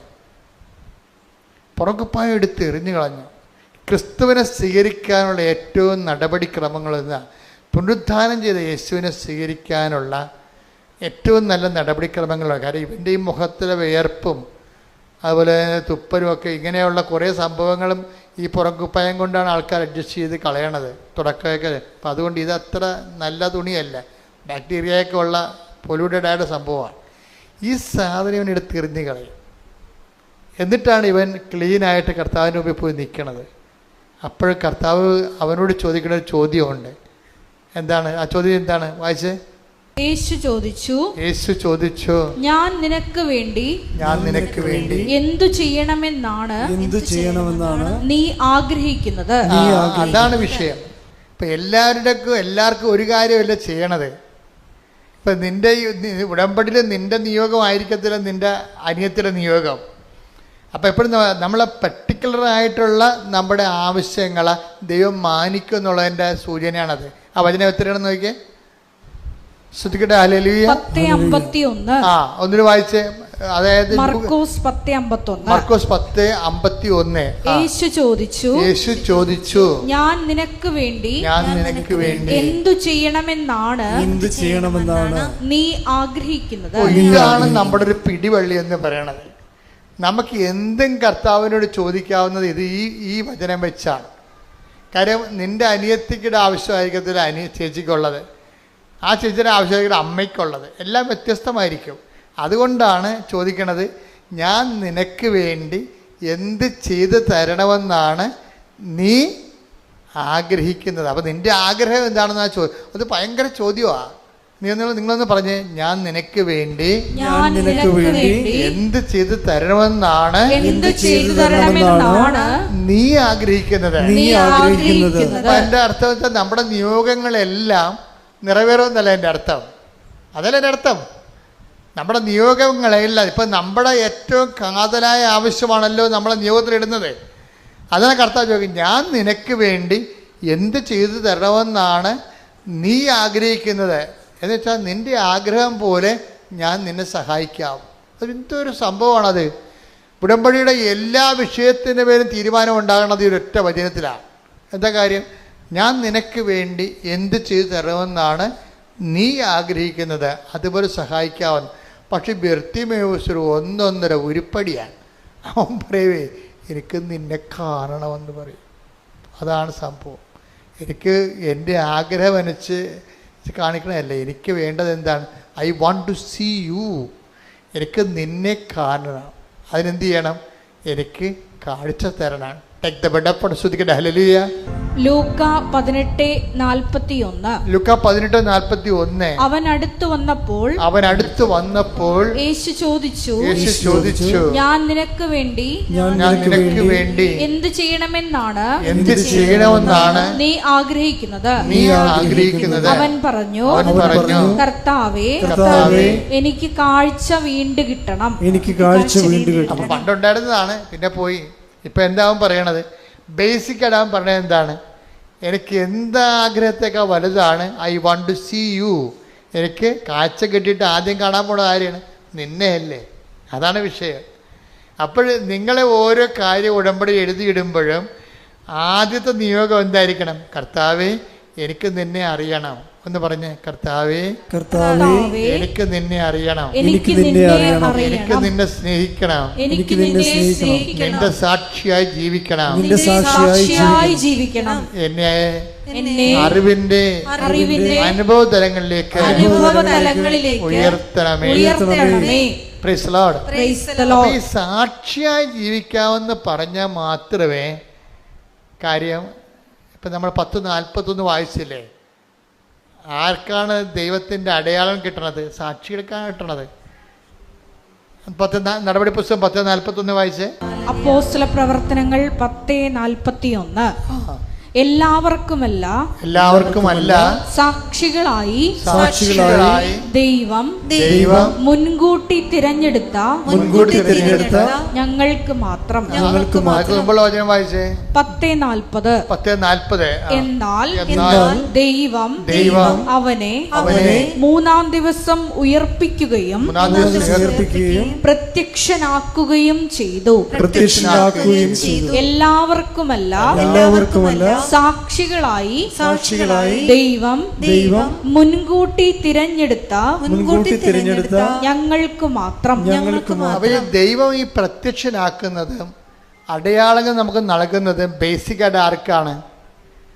സാധാരണ വിശ്വാസികൾക്കല്ല, പിന്നെന്താണ്? സാക്ഷികൾക്കാണ്. അതാണ് എൻ്റെ വിഷയം വരുന്നത്. അതുകൊണ്ട് തന്നെ ഉടമ്പടിയിൽ നിങ്ങൾ ഇപ്പം പത്രം കൊണ്ടേ കൊടുക്കുകയാണ്, നിങ്ങൾ സുവിശേഷത്തിൻ്റെ സാക്ഷിയാകുകയാണ്. അപ്പോൾ നിങ്ങൾക്ക് പ്രത്യക്ഷീകരണത്തിൻ്റെ അടയാളം കിട്ടാനുള്ള വലിയ സാധ്യതയാണ് ഈ സാക്ഷ്യം തുറന്നു തരണത്. നിങ്ങൾ ആൾക്കാർക്ക് ഭക്ഷണം കൊടുക്കുന്നവരുണ്ട്, അതുപോലെ തന്നെ ഉപവിപ്രവർത്തനം ചെയ്ത് കൊടുക്കുന്നവരുണ്ട്, നിങ്ങൾ ക്ഷമിക്കാതെക്കാൻ പറ്റാത്തവരോട് നിങ്ങൾ ക്ഷമിക്കുന്നവരുണ്ട്. സുവിശേഷം അനുസരിച്ച് നിങ്ങൾ ജീവിക്കുകയാണ് ചെയ്യണത്. അപ്പോഴും നിങ്ങൾ ബേസിക്കായിട്ട് എന്താ ചെയ്യണത്? നിങ്ങൾ സാക്ഷികളാകുകയാണ്. അപ്പോൾ എല്ലാവർക്കുമല്ല, പ്രത്യക്ഷീകരണത്തിൻ്റെ അടയാളങ്ങൾ ലഭിക്കുന്ന ആർക്കാണ്? സാക്ഷികൾക്കാണ്. അതുകൊണ്ട് എന്താണ് കർത്താവ് പറയുന്നത്? ഇവയ്ക്ക് നിങ്ങളാണല്ലോ സാക്ഷികൾ. Take the bed of God. ശ്രുതിക്കട്ടെ ഹല്ലേലൂയ, ഹല്ലേലൂയ, ഹല്ലേലൂയ, ഹല്ലേലൂയ, ഹല്ലേലൂയ. യേശുവേ നന്ദി. ഹല്ലേലൂയ, ഹല്ലേലൂയ, ഹല്ലേലൂയ. യേശുവേ ആരാധന, ആരാധന, ആരാധന. യേശുവേ നന്ദി. മഹത്വം, മഹത്വം, മഹത്വം, മഹത്വം. ഹല്ലേലൂയ, ഹല്ലേലൂയ. അപ്പോസ്തല പ്രവർത്തനം 5:32. ഈ സംഭവങ്ങൾക്ക് ഞങ്ങൾ സാക്ഷികളാണ്. തന്നെ അനുസരിക്കുന്നവർക്ക് ദൈവം പ്രദാനം ചെയ്യുന്ന പരിശുദ്ധാത്മാവ് ഇതിന് സാക്ഷിയാണ്. അപ്പൊ നമ്മുടെ സ്റ്റാറ്റസ് എന്ന് പറഞ്ഞാൽ എന്താണ്? ഒരു ഫെയ്ത്ത്ഫുൾ എന്ന് പറഞ്ഞ സ്റ്റാറ്റസ് ഇല്ല. ശരിക്കും പറഞ്ഞാൽ അത് വളരെ ലീസ്റ്റ് ആയിട്ടുള്ള സ്റ്റാറ്റസാണ്. ഏറ്റവും കുറഞ്ഞ ഒരു വിശ്വാസി എന്ന് പറയണത് ഒരു ഏറ്റവും വില കുറഞ്ഞ സ്റ്റാറ്റസാണ്. ബൈബിളിൽ അതിന് വലിയ ഈ ഓടയമ്പ ചെമ്പ പിച്ച അലൂമിനിയം എന്ന് പറഞ്ഞാൽ പഴയ അലൂമിനിയത്തിൻ്റെയൊക്കെ പഴയ പൊട്ടി അലൂമിനിയം കൊടുത്തിട്ട് പണ്ട് ഞാൻ ചെറുപ്പത്തിൽ പാല് മിഠായി മേടിക്കുമായിരുന്നു. അതുപോലെ വക്കുപൊട്ടി അലൂമിനിയത്തെ വരെ വിശ്വാസിക്കുള്ളൂ, ഒന്നും ചെയ്യാനില്ല. സ്റ്റാറ്റസ് എന്ന് പറയുന്നത്, ഫണ്ടമെൻ്റൽ സ്റ്റാറ്റസ് എന്ന് പറയുന്നത് സാക്ഷിയാണ്. ശരിക്കും ഇവയ്ക്ക് നിങ്ങളാണല്ലോ സാക്ഷികൾ. ഈ പ്രത്യക്ഷീകരണം എല്ലാവർക്കും അല്ലെന്ന് വെച്ചാൽ വിശ്വാസികൾ എല്ലാവർക്കും അല്ലെന്നാണ് അർത്ഥം. പിന്നെ ആർക്കാണ് പ്രത്യക്ഷീകരണത്തിൻ്റെ ഫലം കിട്ടിയത്? സാക്ഷികളായി തിരഞ്ഞെടുത്തവർക്കപ്പെട്ട് കാണാം. അപ്പം അതുകൊണ്ട് നിങ്ങൾ ചെയ്യുന്ന ഉടമ്പടി ചെയ്യുന്ന ഓരോ വിഷയവും സുവിശേഷത്തിൻ്റെ സാക്ഷ്യമായിട്ട് വേണം എടുക്കാൻ. നിങ്ങൾക്ക് പരസ്പരം സ്നേഹത്തോടെ പെരുമാറുന്നതും ശത്രുക്കളെ സ്നേഹിക്കുന്നതും രോഗികളെ ശുശ്രൂഷിക്കുന്നതും എല്ലാം സാക്ഷ്യത്തിൻ്റെ പത്രം കർത്താവിനെ അറിയിക്കാൻ കൊടുക്കുന്നതെല്ലാം ഒറ്റ ബേസ്മെൻ്റാണ്. എന്താണ് കാര്യം? സാക്ഷികൾ. അപ്പം നിങ്ങൾ പ്രാർത്ഥിക്കേണ്ടത് എന്താണ്? ഞങ്ങളെ കർത്താവിൻ്റെ ലൂക്ക 24:48 നിങ്ങൾ ഇവയ്ക്ക് സാക്ഷികളാണ്. അതായത് സാക്ഷ്യം എന്നുള്ള വിഷയത്തിന് മാത്രമേ ദൈവം മുൻഗണന കൊടുക്കുന്നുള്ളൂ. അപ്പം അതുകൊണ്ട് തന്നെ നമ്മളൊരു കേവല വിശ്വാസിയായിട്ട് ജീവിച്ച് മരിച്ചിട്ട് ഒരു കഥയുമില്ല. സാക്ഷികളാകാൻ വേണ്ടിയാണ് ദൈവം ഉടമ്പടി നിങ്ങളെ ഒരുക്കുന്നത്. നിങ്ങൾ ഉടമ്പടി പ്രകാരം ചെയ്യുന്ന ഓരോ കാര്യങ്ങളും ചെയ്യുമ്പോൾ കർത്താവെ നിൻ്റെ സാക്ഷിയാക്കിയതിന് നന്ദി പറഞ്ഞുകൊണ്ടും ഇനിയും സാക്ഷ്യം വഹിക്കാൻ കൃപയും നിലനിർത്തുമെന്ന് പ്രാർത്ഥിക്കാം. പിതാവിൻ്റെയും പുത്രൻ്റെയും പരിശുദ്ധാത്മാവിൻ്റെയും നാമത്തിൽ എല്ലാവരും എഴുന്നേൽക്കുക. സ്തുതിക്കട്ടെ. ഹല്ലേലൂയ. സാന്നിധ്യം പ്രകടമാക്കണമേ. കർത്താവേ 39 വർഷം ഞാൻ അർപ്പിച്ച കൃപാനയുടെ യോഗ്യതയാണ്.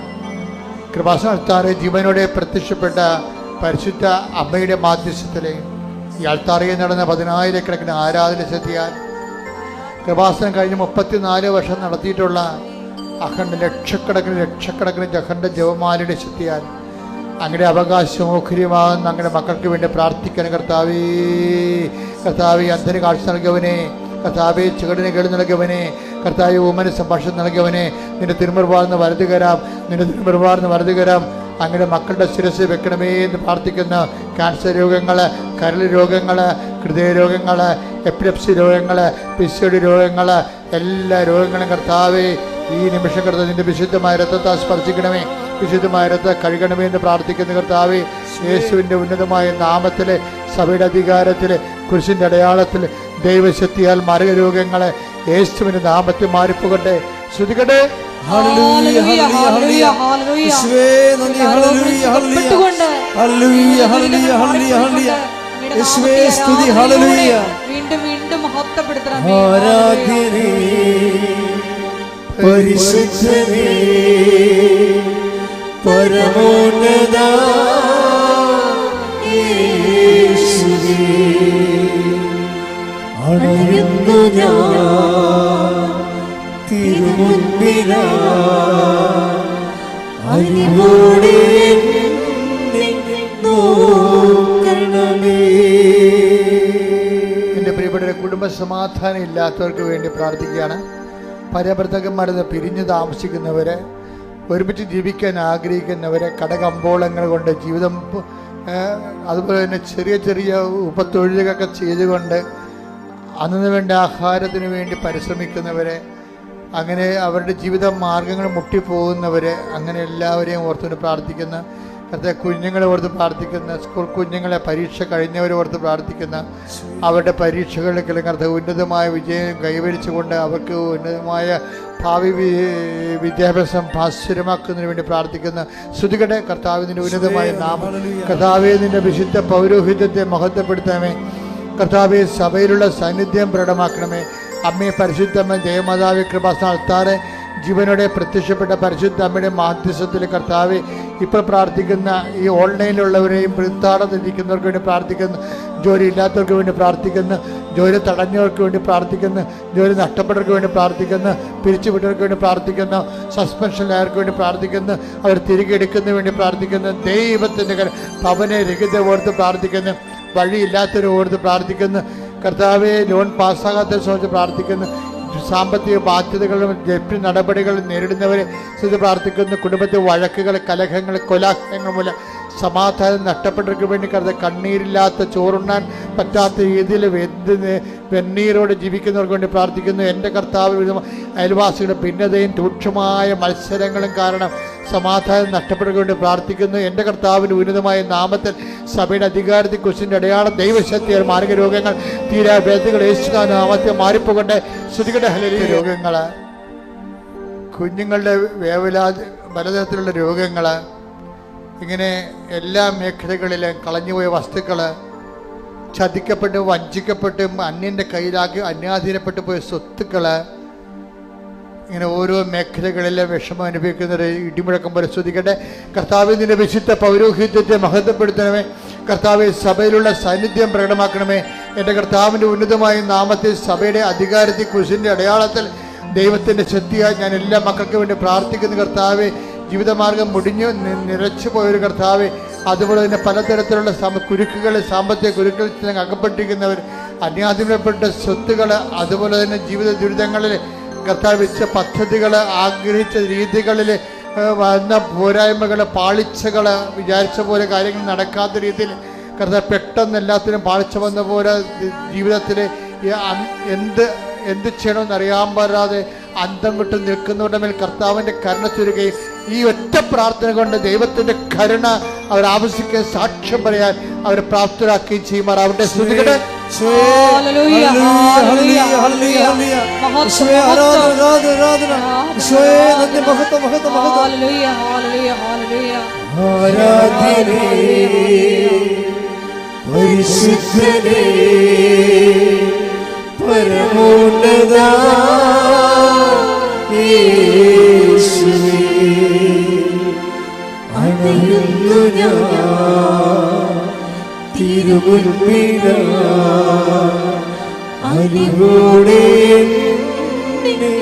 നോക്കണമേ. എല്ലാവരും മുട്ട നിൽക്കുക. മൗനമായി പ്രാർത്ഥിക്കേണ്ട സമയമാണ്.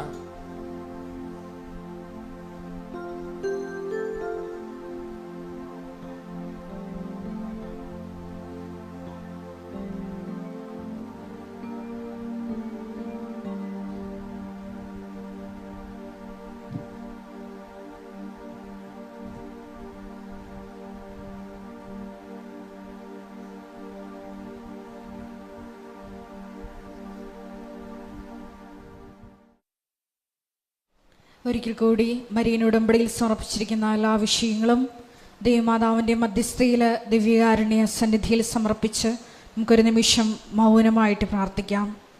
ഈശോയെ പുനരുദ്ധാനത്തിന് സാക്ഷ്യം വഹിച്ചുകൊണ്ട് ക്രിസ്തുവിനോടുകൂടി ഉയർപ്പിക്കപ്പെട്ടെങ്കിൽ അവിടുത്തെ വലതുവശത്ത് ഉപവിഷ്ടനായിരിക്കുന്ന പിതാവായ ദൈവത്തിൻ്റെ ഉന്നതത്തിലെ കാര്യങ്ങൾ അന്വേഷിക്കുവാൻ ഈ ആരാധനയിലൂടെ ഞങ്ങൾക്ക് പ്രത്യേക അഭിഷേകം നൽകണമേ എന്ന് നമുക്കൊരു നിമിഷം പ്രാർത്ഥിക്കാം. തീവ്ര വേദനയുടെ സമയത്ത് ഗത്സമനേരിൽ ഈശോ കൂടുതൽ തീക്ഷ്ണമായി പ്രാർത്ഥിച്ചതുപോലെ ഈശോയെ ഞങ്ങളുടെ ജീവിതത്തിൻ്റെ ക്ലേശകാലങ്ങളിലും കൂടുതൽ തീക്ഷ്ണമായി പ്രേക്ഷിത കാരുണ്യ പ്രവർത്തനങ്ങൾ ചെയ്ത് കൃപയിൽ നിന്നുകൊണ്ട് ദൈവശക്തി കരയേറ്റുവാൻ ഈ ആരാധനയിലൂടെ ഞങ്ങൾക്ക് അധിക അഭിഷേകം നൽകണമേ എന്ന് പ്രാർത്ഥിച്ചുകൊണ്ട് ശിരസ് നമിച്ച് നമുക്ക് ദിവ്യകാരുണ്യനാഥൻ്റെ ആശീർവാദം സ്വീകരിക്കാം.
പരിശുദ്ധ പരമ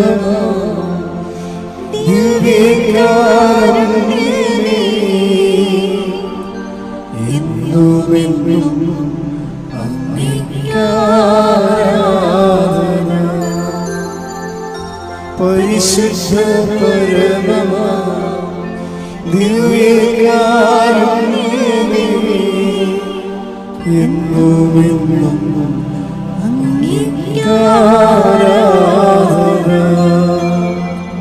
പരിശുദ്ധ പരമ ദിവ്യകാരുണ്യമേ,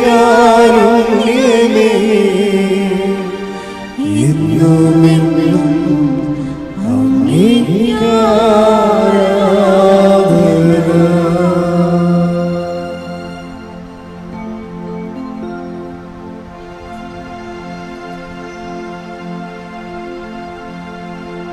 ആവേ ആവേ